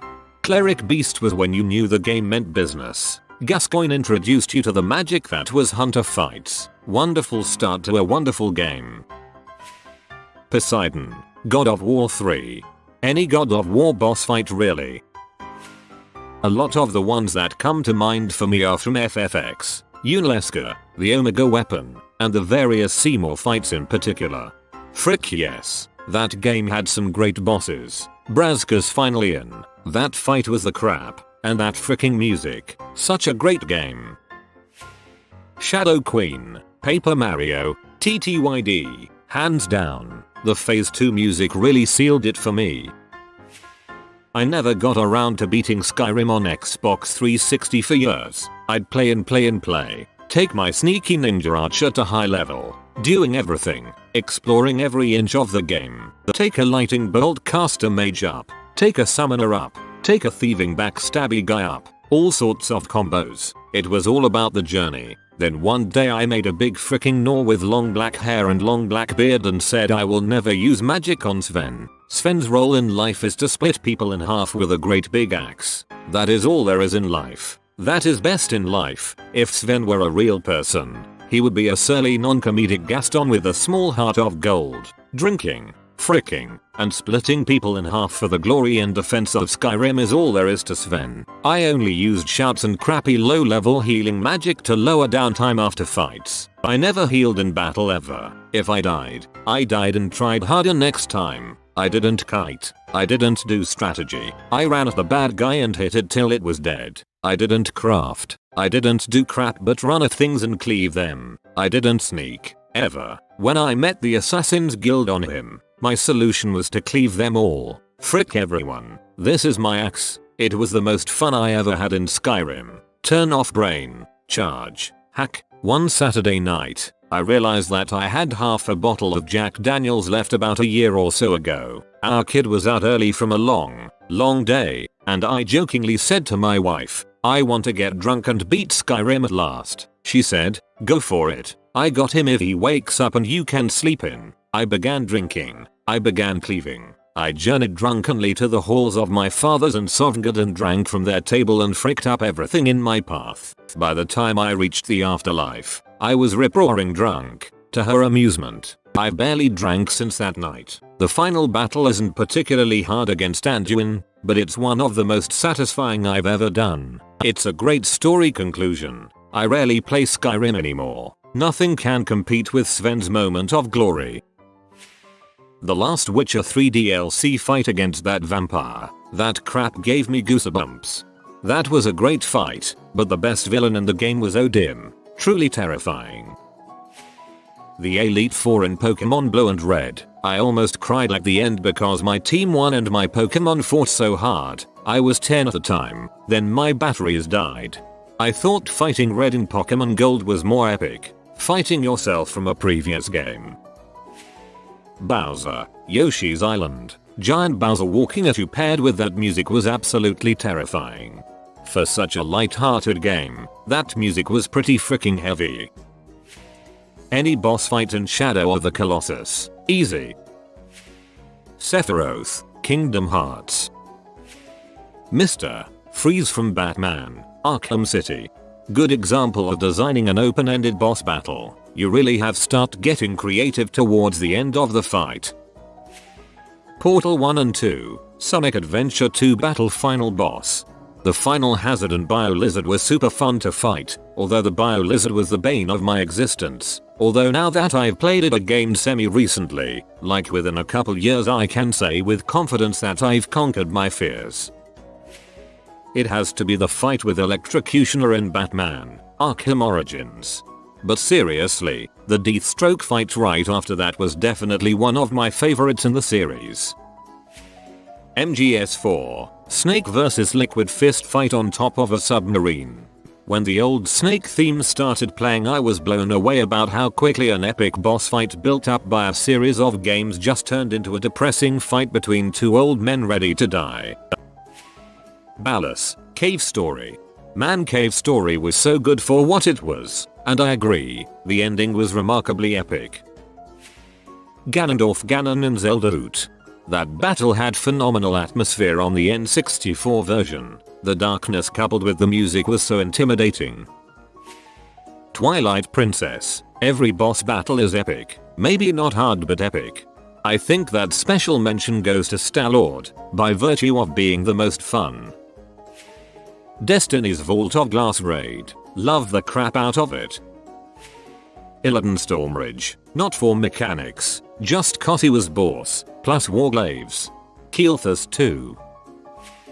Mike Tyson in Punch-Out for the original NES. When that game came out there was no YouTube, no online walkthroughs, and no emulators. Just Iron Mike beating the ever-living crap out of you over and over. For me it's Ornstein and Smough in Dark Souls. I had to research how soapstone summoning worked online just to get someone to help me. Been back and played the game multiple times since and always get the same sense of relief when the last of either of them finally hit the deck. Fume Knight Dark Souls 2. It's a B to get to and even more of a B to beat after NG+.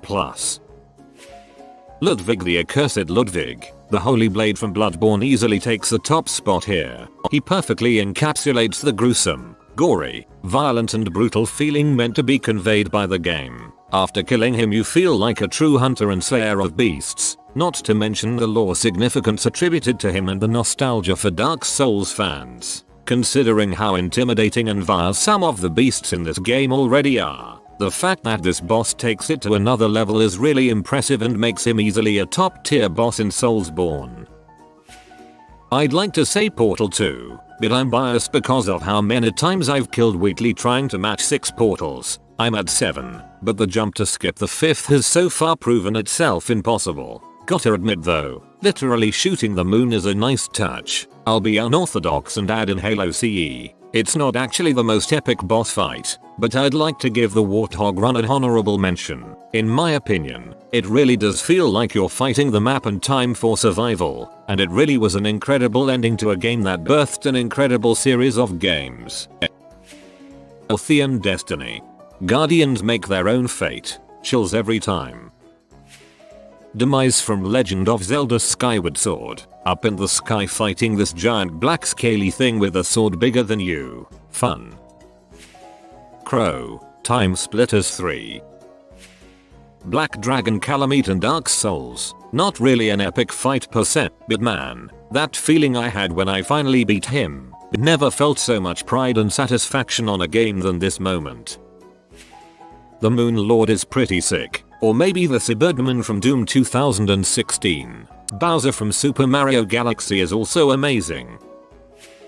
DJ Octavio from the single player campaign of Splatoon. Splatoon's single player isn't exactly the selling point of the game, but it's a great way for new players to learn a lot of the basics they'll need to know in online play. From a tactical sense, the final fight against Octavio brings together every single thing you've learned over the last few hours of gameplay and forces you to use every bit of it to take him down. You have to think fast, You have a lot of specific things to shoot at, and you need to be really quick in the final stages of the fight to not have to start all the way over. The other bosses are jokes compared to everything you have to do to beat Octavio, and even experienced players could end up with trouble if they don't know what's coming. From a flavor standpoint, it showcases all the game's zaniest humor. DJ Octavio is full of puns that he taunts you with the whole way through, all while he's spinning techno records with his wasabi plants. The whole thing gets my heart pumping, especially as the music changes near the end of the fight. I would say the final boss fight in Ratchet and Clank Up Your Arsenals. You know, the one you're against Dr. Nefarious. It was a pretty good final boss. Legend of Zelda Ocarina of Time. Beating Ganon. The music building, like the end of the world unless you win sort of music. The princess in need of saving. Fire surrounds you and the monster. She moans when you get hit. Freaking epic. I was 11 years old when I beat Ganon, so it was a big deal. Gamers of Reddit, what's the UG portion of your favorite video game? When you're one turn away from building a wonder and another civ builds it. More like a what the frick are you freaking kidding me moment rather than UG, but yay. If they border me, you can bet your butt they're getting invaded. It's incredibly irritating. The Lake Beds Temple in Zelda. Twilight Princess can go jump off a refrigerator. Water themed dungeons in Zelda games have never gone down well with me. Yo, I was just about to comment the water temple in Route 64. Constantly opening the menu and changing boots was fricked. Glad that crap got changed in the 3DS remake. When teammates scatter off in all directions to do their own thing, knowing that it's a team game and we all need to stick together. There's a few cutscenes in Final Fantasy VIII that I cannot stand. It's any portion with fricking Laguna. I hate that entire part of the story. I hated them when I was younger because they were so dumb and cringy, but now that I'm older I'll laugh at them and enjoy them because they are dumb and cringy. Squall's comments are just freaking gold. I dreamt I was an idiot. Needing to find those invisible keys is bulls though. The opening of Fallout 4. It's fantastic the first few times, but it's incredibly slow after the fantastic feeling wore off. Then there's the railroad's first proper quest mission, as the solid first quarter of it is a railroad agent slowly walking up a bridge telling you about different rail signs the game doesn't really use, and you can't skip him droning on and on about them. If I'm being honest, anything mission related is a bore in this game. I played it just for the exploration and the mysteries of the ruined world. The story easily the worst part of the game. Skyrim, The Council, The Witcher 3, everything going on in Velen, Cyberpunk 2077, Delamain and his goddamn cars, except for the Gladys and Beep Beep mother cars, those are at least funny. Pro tip, you can skip the council if you complete the Civil War questline first. Personally, I hate having to sneak through the embassy. The submerged subway station in The Last of Us, dark, claustrophic, plus the spores make it so hard to see clearly. I have IRL held my breath my first couple playthroughs in this part and exhaled when I got past it.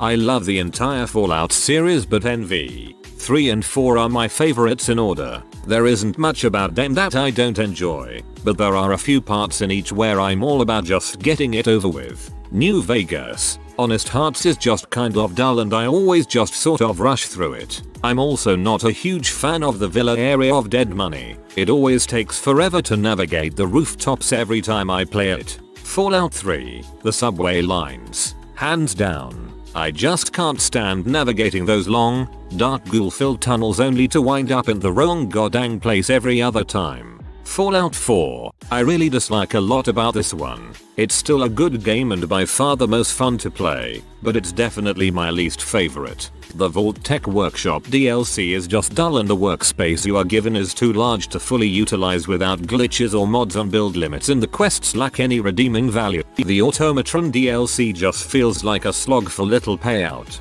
Robots are cool and all, and I guess they can be good for settlements, but companions are a liability and I don't really have much of a use for them other than pack mules. By far though, Nuka World is my biggest gripe. It's super fun if you want to be a raider king and rule the wastes with a scrap metal gauntlet, but if you want to choose the Paragon route and be a good guy, I guess just don't do it then. Your only choices are to follow the quest lines and be raider king, or kill all the leaders and just bypass the entire DLC. What kind of horse crap is that? I just can't believe that there isn't something to balance out the other side of things. Your choices are basically, do some bad guy crap or don't do anything. What a waste. Far Harbor is awesome though, so 1 out of 4 isn't a total loss. That being said, mods can fix anything. If you're struggling on build limits, stand inside the settlement build area, drop a bunch of useless armor weapons from your inventory, start build mode and scrap them. It's a bug that scraps them and decreases build level to fit more things in the settlement without losing any structures, etc. Gunner cages are a really cost-effective way to gather useless junk to scrap glitch with. Grinding for crap with little to no upsides in any game. If a game makes you grind for good loot, then I can understand that. But if a game is making me spend 50+ hours just so I can get this one single thing to get an alright or barely decent modification for a specific weapon or item, then that's where it starts to get annoying.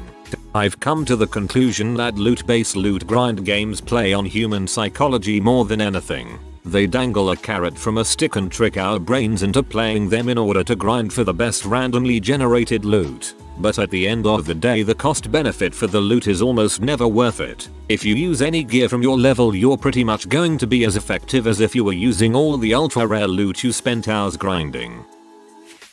I always start a total war game with the intention of painting the map.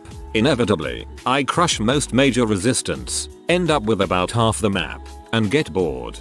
Me and my brother love TW Warhammer 2, and I see what you mean. After a certain point it literally just becomes a slaughter fest. I once razed 9 cities in a single turn because I had so many armies running around, and I only had around a quarter of the map controlled. Underwater levels. Any game that has them. Assassin's Creed, the first. Traveling to cities in the first part of the game. The first AC in general. A beautiful game, but man was it the definition of repetitive. It's really annoying in Breath of the Wild when you have to climb a mountain but it's raining, so you just have to sit there for a few minutes until it stops. Kingdom Hearts 2 is my favorite game, and the UG part is to be during the Atlantica world where Sora, Donald and Goofy sing along with Ariel and Sebastian from The Little Mermaid. This song is actually a running gag between me and a friend of mine. Spoilers, but the epilogue of Red Dead 2 where John learns to become a rancher. It's a bit of a drag, but it's meant to be and has its place narratively, which makes it tolerable. Well, I play League of Legends, and let's just say, the list is endless it seems, but someone going AFK and or intentionally feeding is an UG moment. I like the Monster Hunter series. Every time I have to fight a Plesioth I just roll my eyes. They're just so tedious to fight because they have so much health and they always hide in the water. You're 45 minutes into the quest, carted twice to the phantom hitbox Plesioth calls in butt, and you see it limping towards the coast. You sprint, but not fast enough as it dives into the cave pond and goes to sleep. You frantically search for frogs in vain as the dreaded timer runs out and you need to do the whole dang quest over again. In Pokemon Moon, I don't like Incineroar or Alolan Persian very much. The picture mechanic is kinda lame. Plumeria barely does anything. Far Cry 5. When you get to a certain point in the game, the cult starts looking to capture you. You can't avoid it. I've tried running. I've tried hiding. I've tried killing the cult. They always get to you and send you to this hospital that's super hard to escape. I hate it. Grinding up your Pokemon in areas with much lower level Pokemon. The worst offending games are Heart Gold, Soul Silver and the Black White post game MMO. Did somebody say yoga from GTA 5? There is no need to put a yoga mission in a game about stealing cars and doing other crimes. I failed 3 times intentionally just so I could get past it and continue on with the rest of the game. I find chapter 1 of RDR2 boring as frick. On my 3rd playthrough, I really tried to have an open mind, but it's so restrictive and basically a tutorial. Placing stairs on houses. Minecraft. I'm in survival mode. It's annoying. Stairs just rotate, and if you click on the wrong half of the block, well, guess what, you messed up.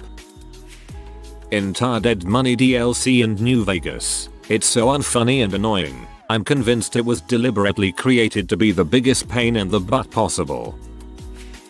Pretty much the beginning hour or so of most games, except for strategy games like Civ and Total War. Those opening hours to a campaign are the most interesting, cause by then end you can be unstoppable.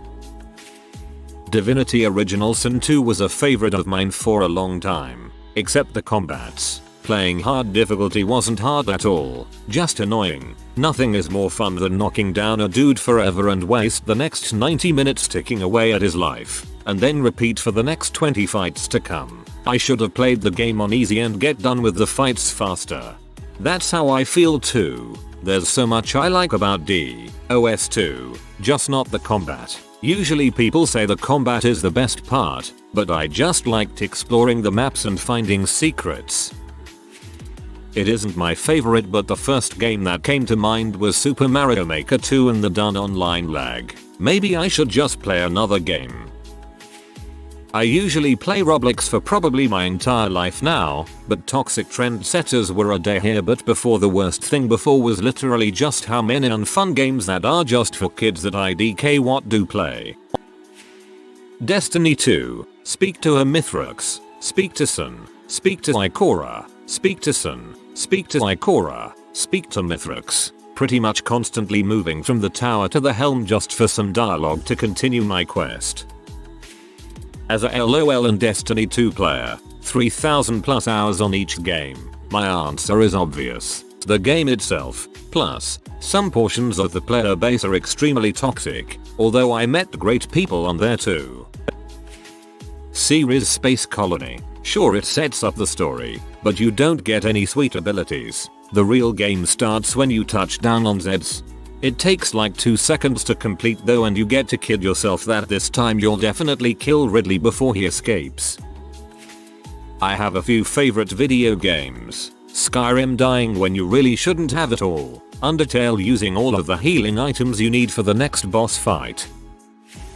Not my favorite video game, but the first thing that comes to mind when I think of an UG part of an otherwise good game is the puzzles in Fallen Order. MGS4 when you have to follow the resistance member through a European city under curfew. That freaking level felt like it took up half the game. Stealth only missions in Ghost Recon Wildlands. Especially the freaking mission with Sam freaking Fisher where you're not allowed to kill anyone during the stealth part and you basically can't play the game while the mission is active. When you play Subnautica Survival you just have to wait for things to happen, so you just wander off in your Seamoth and boom, a new radio transmission, but oh no, you are in the void, so it's gonna take like 5 minutes to get back your life pod. Dying Light, any platforming level but especially the final ascent up the building to confront the final boss. Seriously, any FPS game that has a platforming level that requires you to jump from one 6-inch beam to another or fall to your death can suck a dong. Especially if you can't see your character's freaking feet. Oh, and while you're at it, don't build up a bad guy only to have us kill him in a QTE fight or a cutscene. Especially if this is the only fight like that in the entire game. Mechanoid swarm dropping on top of where all my colonists are, and a minus is if my colony wealth is skyrocketing. If you don't know, RimWorld. I was playing Minecraft one day, an Enderman teleport inside my house. My house is 3 blocks tall, so that means an Enderman can teleport inside. He was at the beginning of the game, so I didn't have many resources. It took 10 minutes to get rid of him that was supposed to be spent on farming, mining, etc. The way NPCs don't really respond to you killing your target with a public accident in the Hitman trilogy. Incredibly unsatisfying. Even if it was a staged accident scenario. I think stealth is the only way that game was meant to be played. When Morgana leaves Haru's introduction in Persona 5/P5 Royal. Good god, is it a drag. Someone mentioned the whole arc here, but that beginning part really gets me the most. Logging into a respawn screen means I've had my home robbed and destroyed and got my murdered in my sleep and now lying butt naked on the beach with nothing but a rock. Let's go again. Ignorance of its own developers. Team Fortress 2 has no major, balance-changing update in 5 years. Every casual server is filled with bots that kill you instantly for a few years and Valve doesn't do much to prevent it. There is community service so it's not that bad. Game is hitting 100.000 simultaneous players every freaking day of the year. Have skin and hat system for milking and it still have no effort from developers to revive it. This game is 14 years old and it's still the most unique shooter that is not old or dead by any means. Valve already got a new engine. Just rewrite it, make an update, and do some advertising with the videos and comics like you did before. It's gonna kill Apex Legends and already dead Overwatch in no time. Playing ranked Rocket League and having teammates vote to forfeit after conceding 1 goal in the first minute of the game. But it doesn't stop there, no. Then they stop playing, abuse you for not forfeiting, and in an effort to get back at you, sabotaging the entire game on purpose, proving that there was in fact enough time in the game to score more than enough goals to win. If this is you, frick you dude. My favorite game is Super Paper Mario. Has my favorite storytelling in all of video games, great mechanics, and good level design. The odd part I would say is that some puzzles are unfairly hard with answers hidden in places they shouldn't. Like, who puts in puzzle solution on a dialogue that can't be triggered again? But the worst part is the post game. There is not a single cool mission to do. Okay, there are 2 side quests that are fun, but the collectibles suck. Waterloo World and Psychonauts. Admittedly none of the other levels are what I'd consider perfect, but that one really sucks. And I know a lot of other people would say the Meat Circus instead, but at least that one is the final level. Yeah, it's not great either, but there's something about an inferior level part that's at the halfway 3/4 way mark in a game that really kills the momentum for me. Unskippable cutscenes after dying to the boss and having to repeat. I had a JRPG on the 360 which featured something like a 60-second run to the top of a tower, an unskippable 2-minute cutscene, and then a dumb boss fight where it was very easy to get instantly ganked. If you died, you had to do all of it again. I came close to just quitting the entire thing. 90s gamers of Reddit. What was the problem about it back then that modern gamers won't understand? Trying to get the drivers to work on your 3.11 Win95 setup before automatic driver detection and download was a thing. So effing painful. When gameplay speed was based on CPU speed, a fast computer might be too fast to play a game. We had a turbo button on our Gateway 486 that let you swap to a lower CPU speed to make certain DOS games playable. Writing down a 72-character password to save your progress, and the developer uses a fancy font so some numbers and letters look alike. This is the only way to save your game, and if you get it wrong, sorry about your luck. I'm looking at you, Golden Sun. Not even a 90s game but they pulled this to the extreme.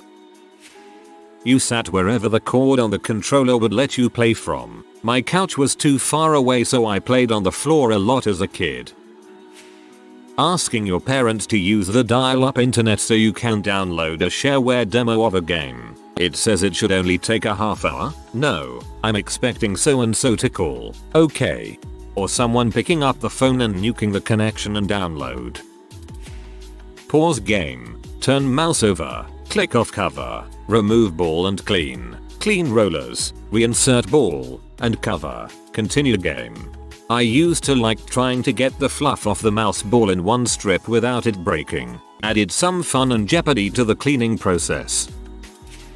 Anecdote. In 1992 I bought a Star Trek computer adventure game. It was similar to Sierra games of the day. It came on 5.25 inches floppy disks. I don't remember how many, but it was a big game for the time, so it was several disks. Long story short, after several hours of trying I couldn't get the game to install onto my 386SX 25MHz PC. I ended up calling their tech support and spoke to a guy on the phone. He was technically knowledgeable and judging by his accent he was in the same country that I was. He determined that one of my floppy disks must be faulty. He was going to replace the entire game for me, but in order to do that, he needed me to cut the first disk in half with scissors and mail it to them in an envelope.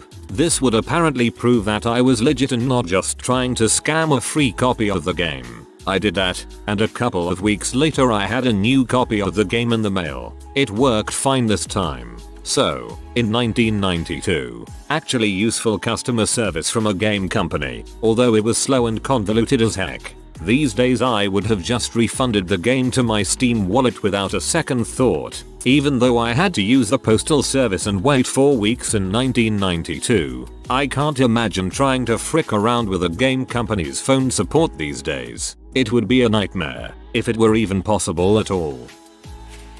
Your parents bought you a console and games, but didn't know you needed a memory card, so you just played the beginning of every game for a month. Played the raid on the first Mako reactor in FF7 about 20 times before I got a memory card, lol. Split screen cheating was a constant complaint when I was still living at home. Once I got to college was about the time Halo CE came out, and we just expected that if you couldn't follow 4 screens at once, tough crap. If this is nostalgic for you, check out a game called Screen Cheat. Split screen PvP shooter, where everyone's invisible, and the only way to figure out where your opponent is to look at their screen and try to figure it out based on their surroundings. Needing a controller pack in order to save a game. For a while, I didn't have one and just had to start a new game every time I turned the N64 on. Also, the Rumble pack, because your controller didn't just vibrate on its own. Not really a problem, but nowadays we don't get little booklets in the inside of the disc case that went over the controls, the backstory to the plot, the enemies and vehicles, etc. I used to enjoy reading those booklets on the way home from picking up a new game at Toys R Us. In the year of PS1 and PS2, not having a memory card sucked, even if you did have one. They had a finite amount of space, so when you needed to make a new save, you'd have to delete something if you didn't want to buy another memory card. To add to this, games where there was no memory card manager when you came to make a save. So even if you would have happily deleted that old save of another game to make room for your new game, you couldn't, and so all your progress was lost needlessly. Can't believe no one has yet mentioned losing the copy protection method or some component of it. I remember SimCity came with a book list with scrambled text that was only readable through a set of red filter glasses they gave you. Or what's the third word on the 4th paragraph, page 36 of the manual? Mucking with DOS memory management to make the game work. Pirating stuff was the norm. The worst thing a malware could do is to sneakily encrypt your hard disk. One half. But its author only wrote it to flex his programming skills, not to hold your data hostage or thwart the enemy's nuclear weapons program. Getting stuck in Dark Forces and literally can't play some other titles because you have a monochrome monitor. Anything above 320-240 with high frame rates were a pipe dream. In 3D games, loading Univ and editing Duke 3D's config file to play the game in 512-384, which looked like 640-480 on our monochrome 14 monitor, but could reach a stable 15 FPS on a 5x86 with 16 MB RAM. Getting the best upgrades you can get with your allowance and the game is still slow. Raging when the dreaded "this program requires Microsoft Windows" message appears. Despair upon the realization that Windows 95 will be required to play the newest and hottest titles, and your current PC is already obsolete. Downloading newer video drivers was a must to get fast 320-240 modes in DirectX. Haha, I remember my dad teaching me how to take lines out of config size or auto-exec.bat to free up RAM so I could play Warcraft 2. Whoa, forgot all about that. Getting my PS1 shipped and having a big list of games that my mum would have me pick through so she could buy them off the dodgy guy. Thinking about it now though, people dealing with chipping PS1 and games were probably nerds, but I thought it was dodgy AF when I was young. Lag shooting on a 56k modem.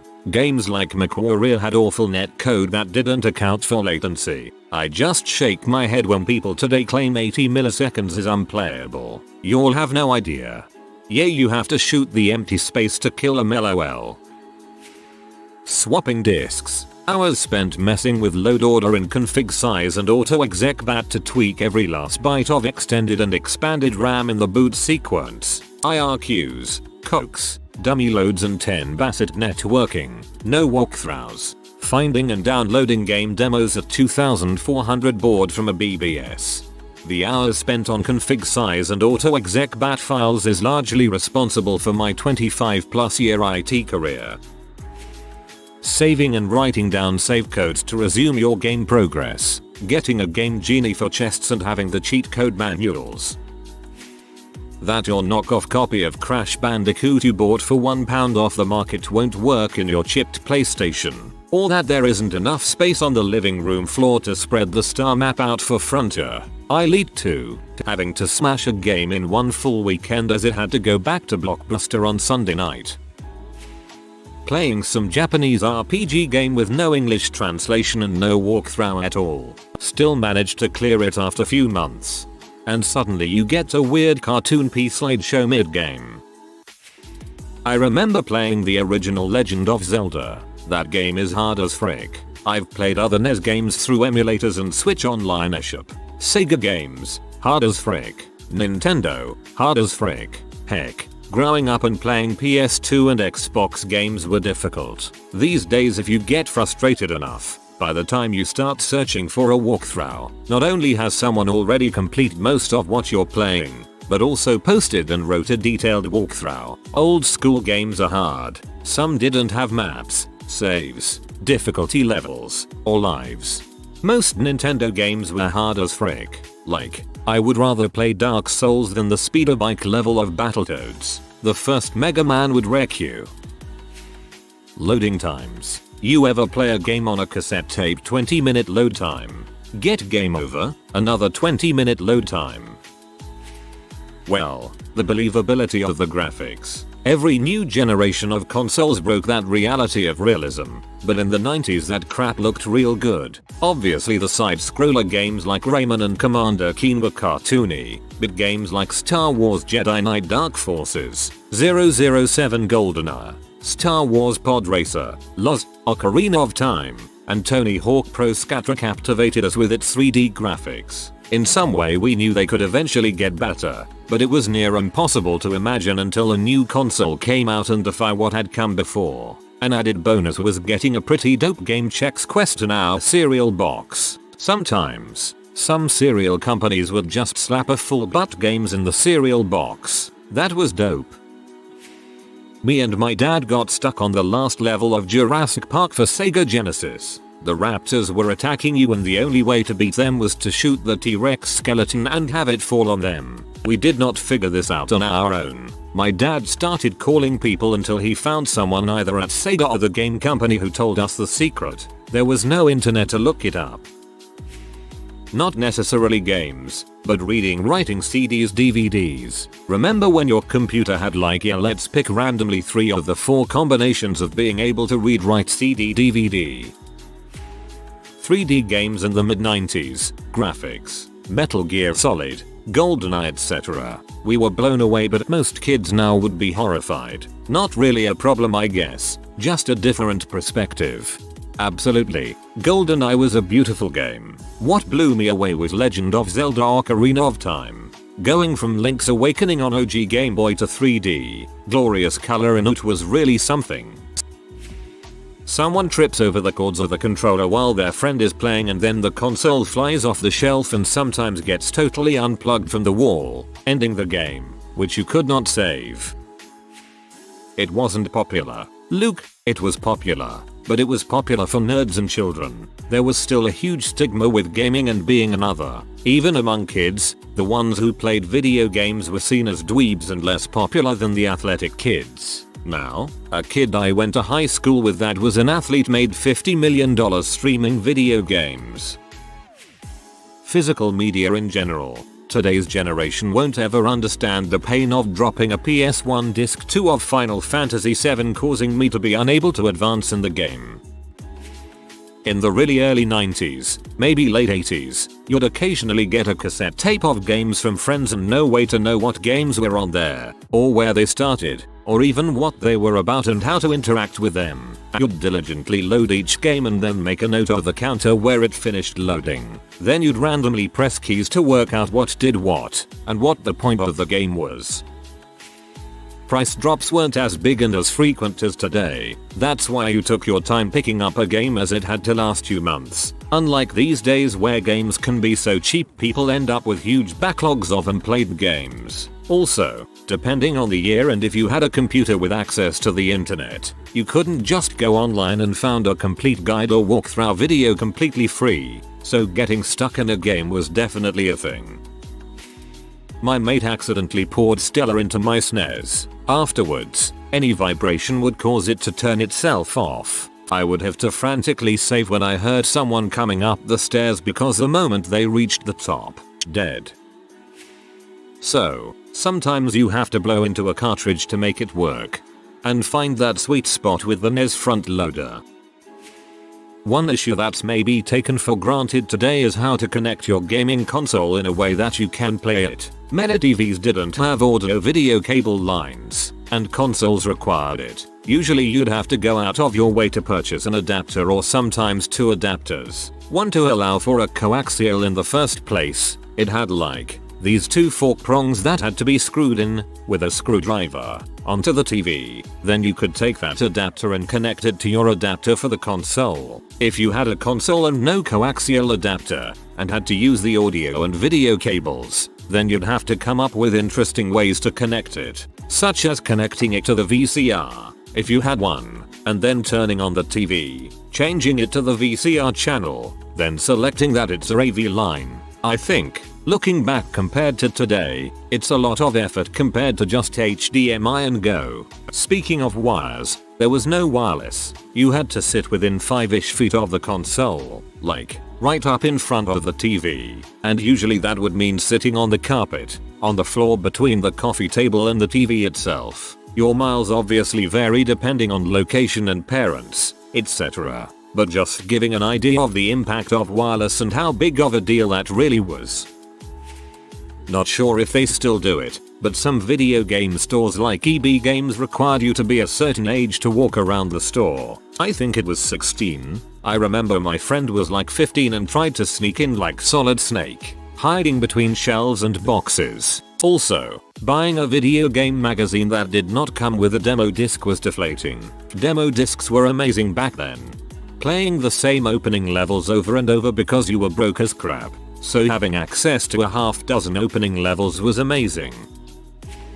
The commitment. You had to dedicate time to gaming to actually beat something. You had to hog the TV from your family for extended periods of time while you had old people yelling at you to get outside cause it's beautiful out and you're wasting your life. You had to set up the archaic wires, blow in the cartridges, mess with the bent controller wire, and turn everything on in a set way in order to even start the game. Then, you had family and pets getting in the way while playing, where the slightest nudge to the system itself, mostly SNES, would shut the whole thing down. And God help you if you didn't save recently. I spent many hours of my early life playing games, beating them, and feeling a huge sense of accomplishment. Not because of the difficulty or content, but because I overcame every other obstacle in my life, sometimes including sleep, food, bathroom usage, or actual human interaction, to accomplish such a simple, useless task. Kids these days will never fathom that level of commitment, and the older generations look at us in such contempt and disgust that we wasted our youth. I'm here to tell you, it was worth it, or at least that's what my inner child still tells me when I look back at how much time I wasted.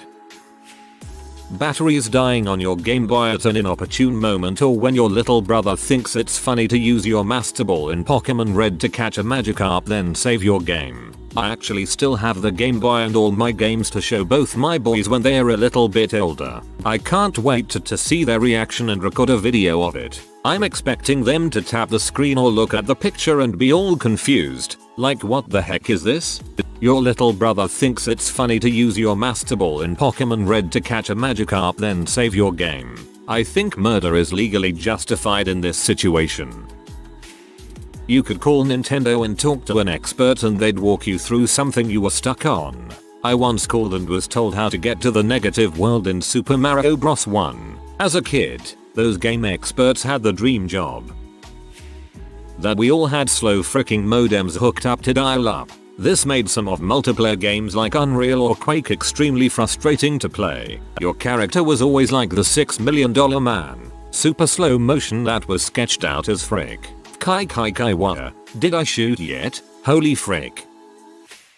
Box art and rear pictures on the box were the only way we could get a feeling for what the game would be like. Many people got burned thinking the box art was how the game would look like, and it often didn't.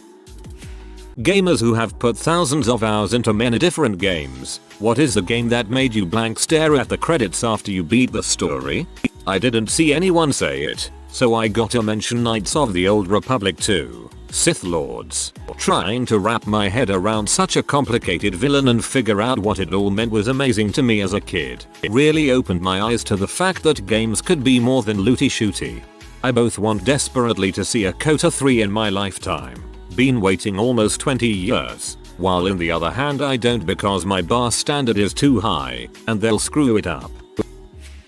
Mass Effect 1, in my opinion, one of the best science fiction fantasy stories on its own out there, not just in games, in general. The story was good, the ending was satisfying, the characters and music were all amazing. I remember after beating the game for the first time, watching the final speech by Anderson and the Normandy fly off into the galaxy. M4 Part 2 hits different now than it did then, but on the first go, it was literal magic. The credits flew by as I got lost in the music, and that exact moment was when I knew I would love this series forever, no matter what happened to it or where it went. Really excited to relive it one more time.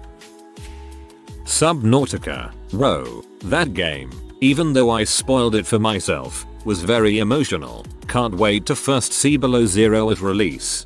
My first playthrough was an emotional roller coaster, gaping in awe the first time I entered Lost River, giggling and bouncing around like a kid when I finally got my first Cyclops, blasting a Reaper away from my base with my repulsor cannon in territorial rage, and much more. Link's Awakening. The game warns you, it doesn't sugarcoat it, you know what you're up to and what will happen when you finish the game. Still, exclamation point, I woke up the big fish, and the island disappeared, and the realization of what I'd done floored me. I killed the whole island, Marine, Mario, the annoying owl, every animal, every sentient, living inhabitant of that world that I had learned to like. I was 10. Fallout New Vegas. Especially at the end of the DLCs, I always just sit there staring at the screen even after you return to the Mojave. Dead money the most when you come back and stare at the radio and just hear Christine's voice on the other side wishing you well. If you chose certain options, OFC always gives me chills and leaves me with such an empty feeling. Dead money was a frickin' gem, and I will fight anyone who says otherwise. Maybe Metal Gear Solid 1. It was probably 2 AM and I was tired as heck. Just sat there watching the end credits with that woman singing. The phone call at the end gave me chills. What a weird moment. MGS is what made me realize games can be art. Kojima is so weird and innovative. Psycho Mantis. Gotta move to controller port 2. Wind Waker. Funny enough, Loz has always done well with the you can never fully reclaim the past plotline. It is bittersweet and wonderful. Many of the stories are often about finding beauty in the moment and amidst darkness and ruin. We can't go back to what we lost, whether it's people, time, history, the world, but we can still live and keep moving forward. Hellblade. Senua's Sacrifice was my most recent one where I just needed to sit and process the experience and respect the team that put that together. A shame that not so many people know this game. It's beautiful and the fights are not too hard, but at the same time not easy. Actually quite a few. Last of Us, Bioshock Infinite, Red Dead Redemption 2. However, literally, Final Fantasy VII. After the very short outro, the game displays a star field. I thought that there is a real outro, so I literally watched the stars passing by for like 30 minutes. Yup, Bioshock Infinite gave me goosebumps. Dang, what a music game and story. Spoiler alert. Far Cry 4. Learning about how you've been working with, arguably, the bad guys this entire time, how your father had murdered your half-sister, who was a baby, and your mother killing him in return, thus triggering the Civil War. When you finally place your mother's ashes next to your half-sister's, followed by the quote from the note you have at the start of the game, "I love you and will always be with you, Mom," and learning that pagan minutes, the villain only wanted to help you by bringing you to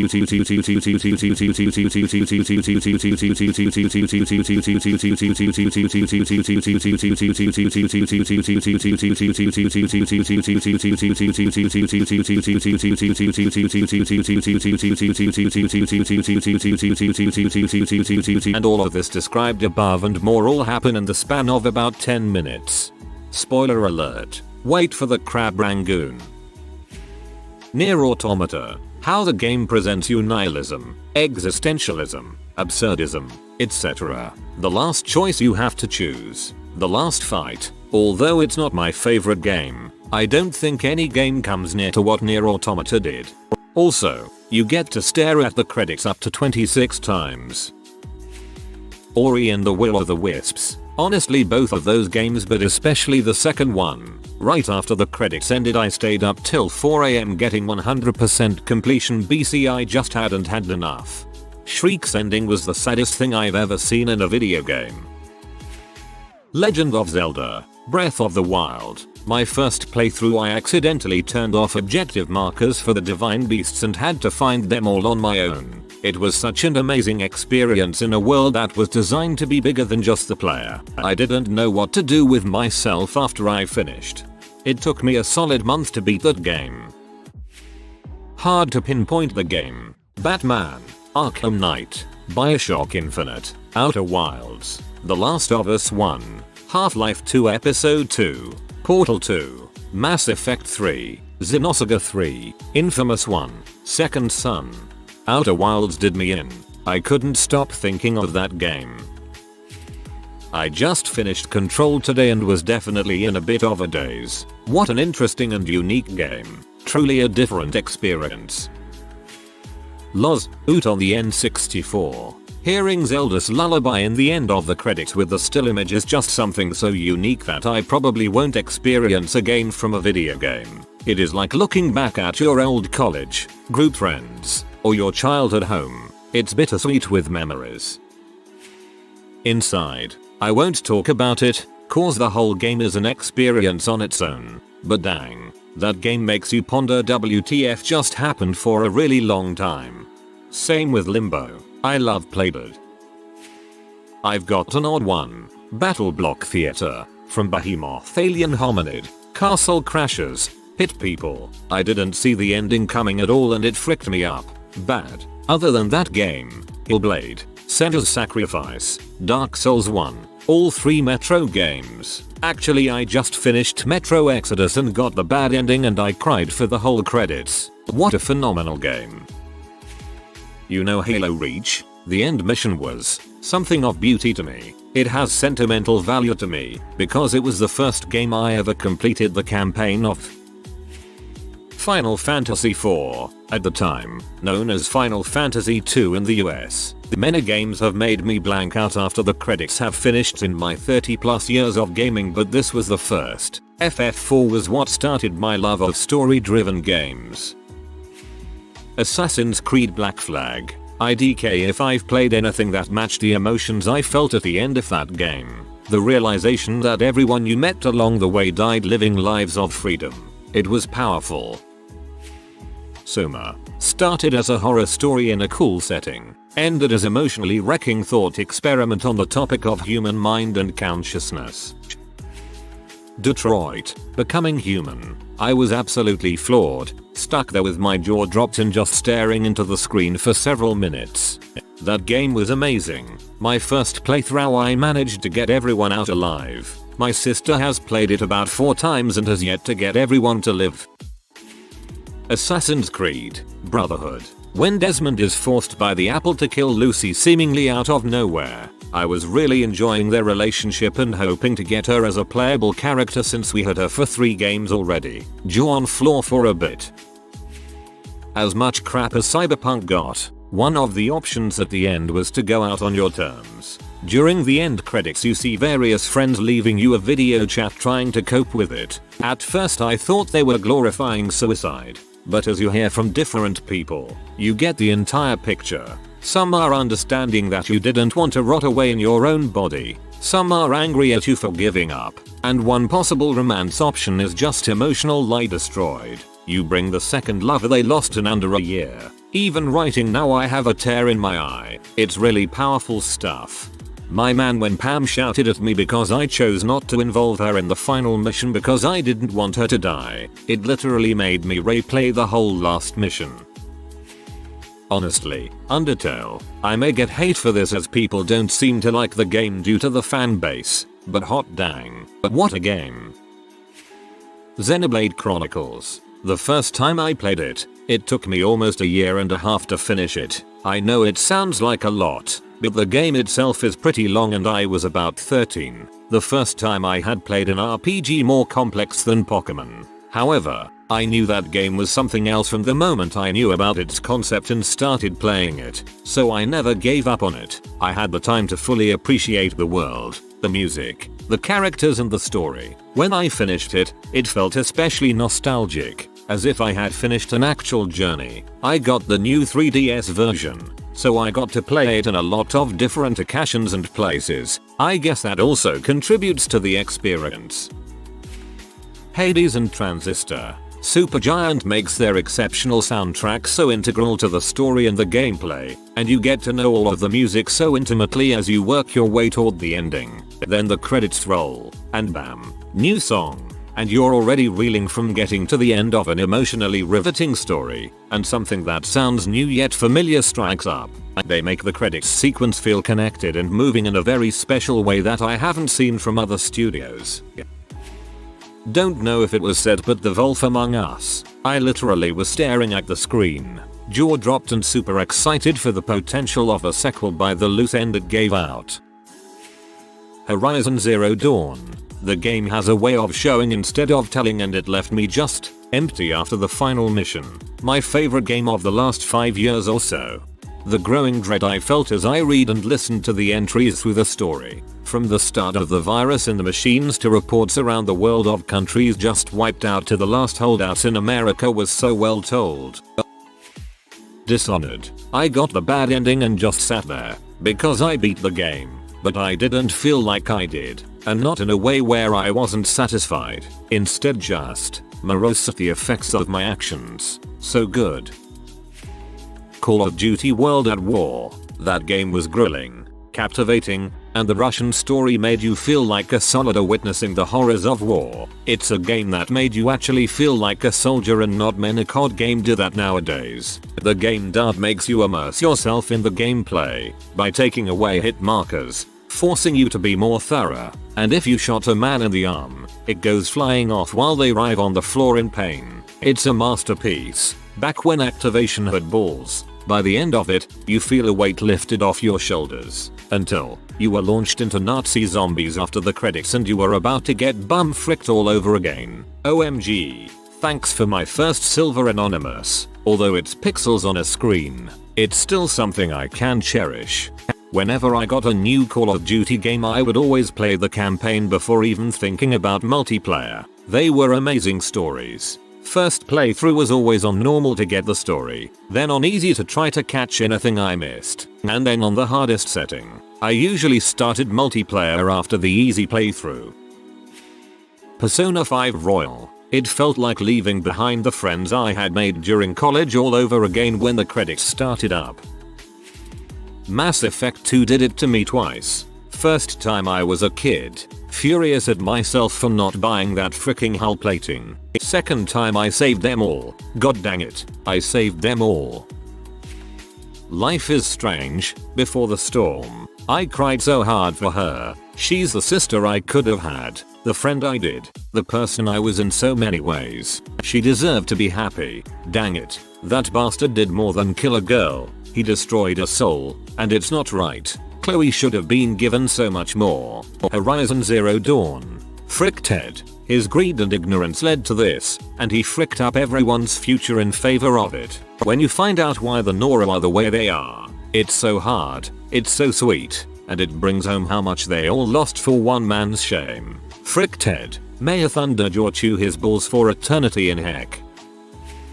Valiant Hearts: The Great War. It was a free game for Xbox Gold members a few years back. Simple side-scroller game that takes place during the First World War. Didn't see the ending coming and it brought a tear to my eye. I always get gloomy after finishing Final Fantasy 7, 8 and 9. I love those worlds and 20 years later I'll lose myself in them so completely I feel like I'll leave a part of myself in them after the credits roll. Bioshock Infinite and its Burial at Sea DLC. Red Dead Redemption 2. God of War 2018. Kingdom Hearts 3. Final Fantasy 7 Remake. Infinite was such a beautiful game, but that ending, and the burial at sea, heartbreaking. If you are new to the channel, you can subscribe. I publish new videos every day. Until then, check another video.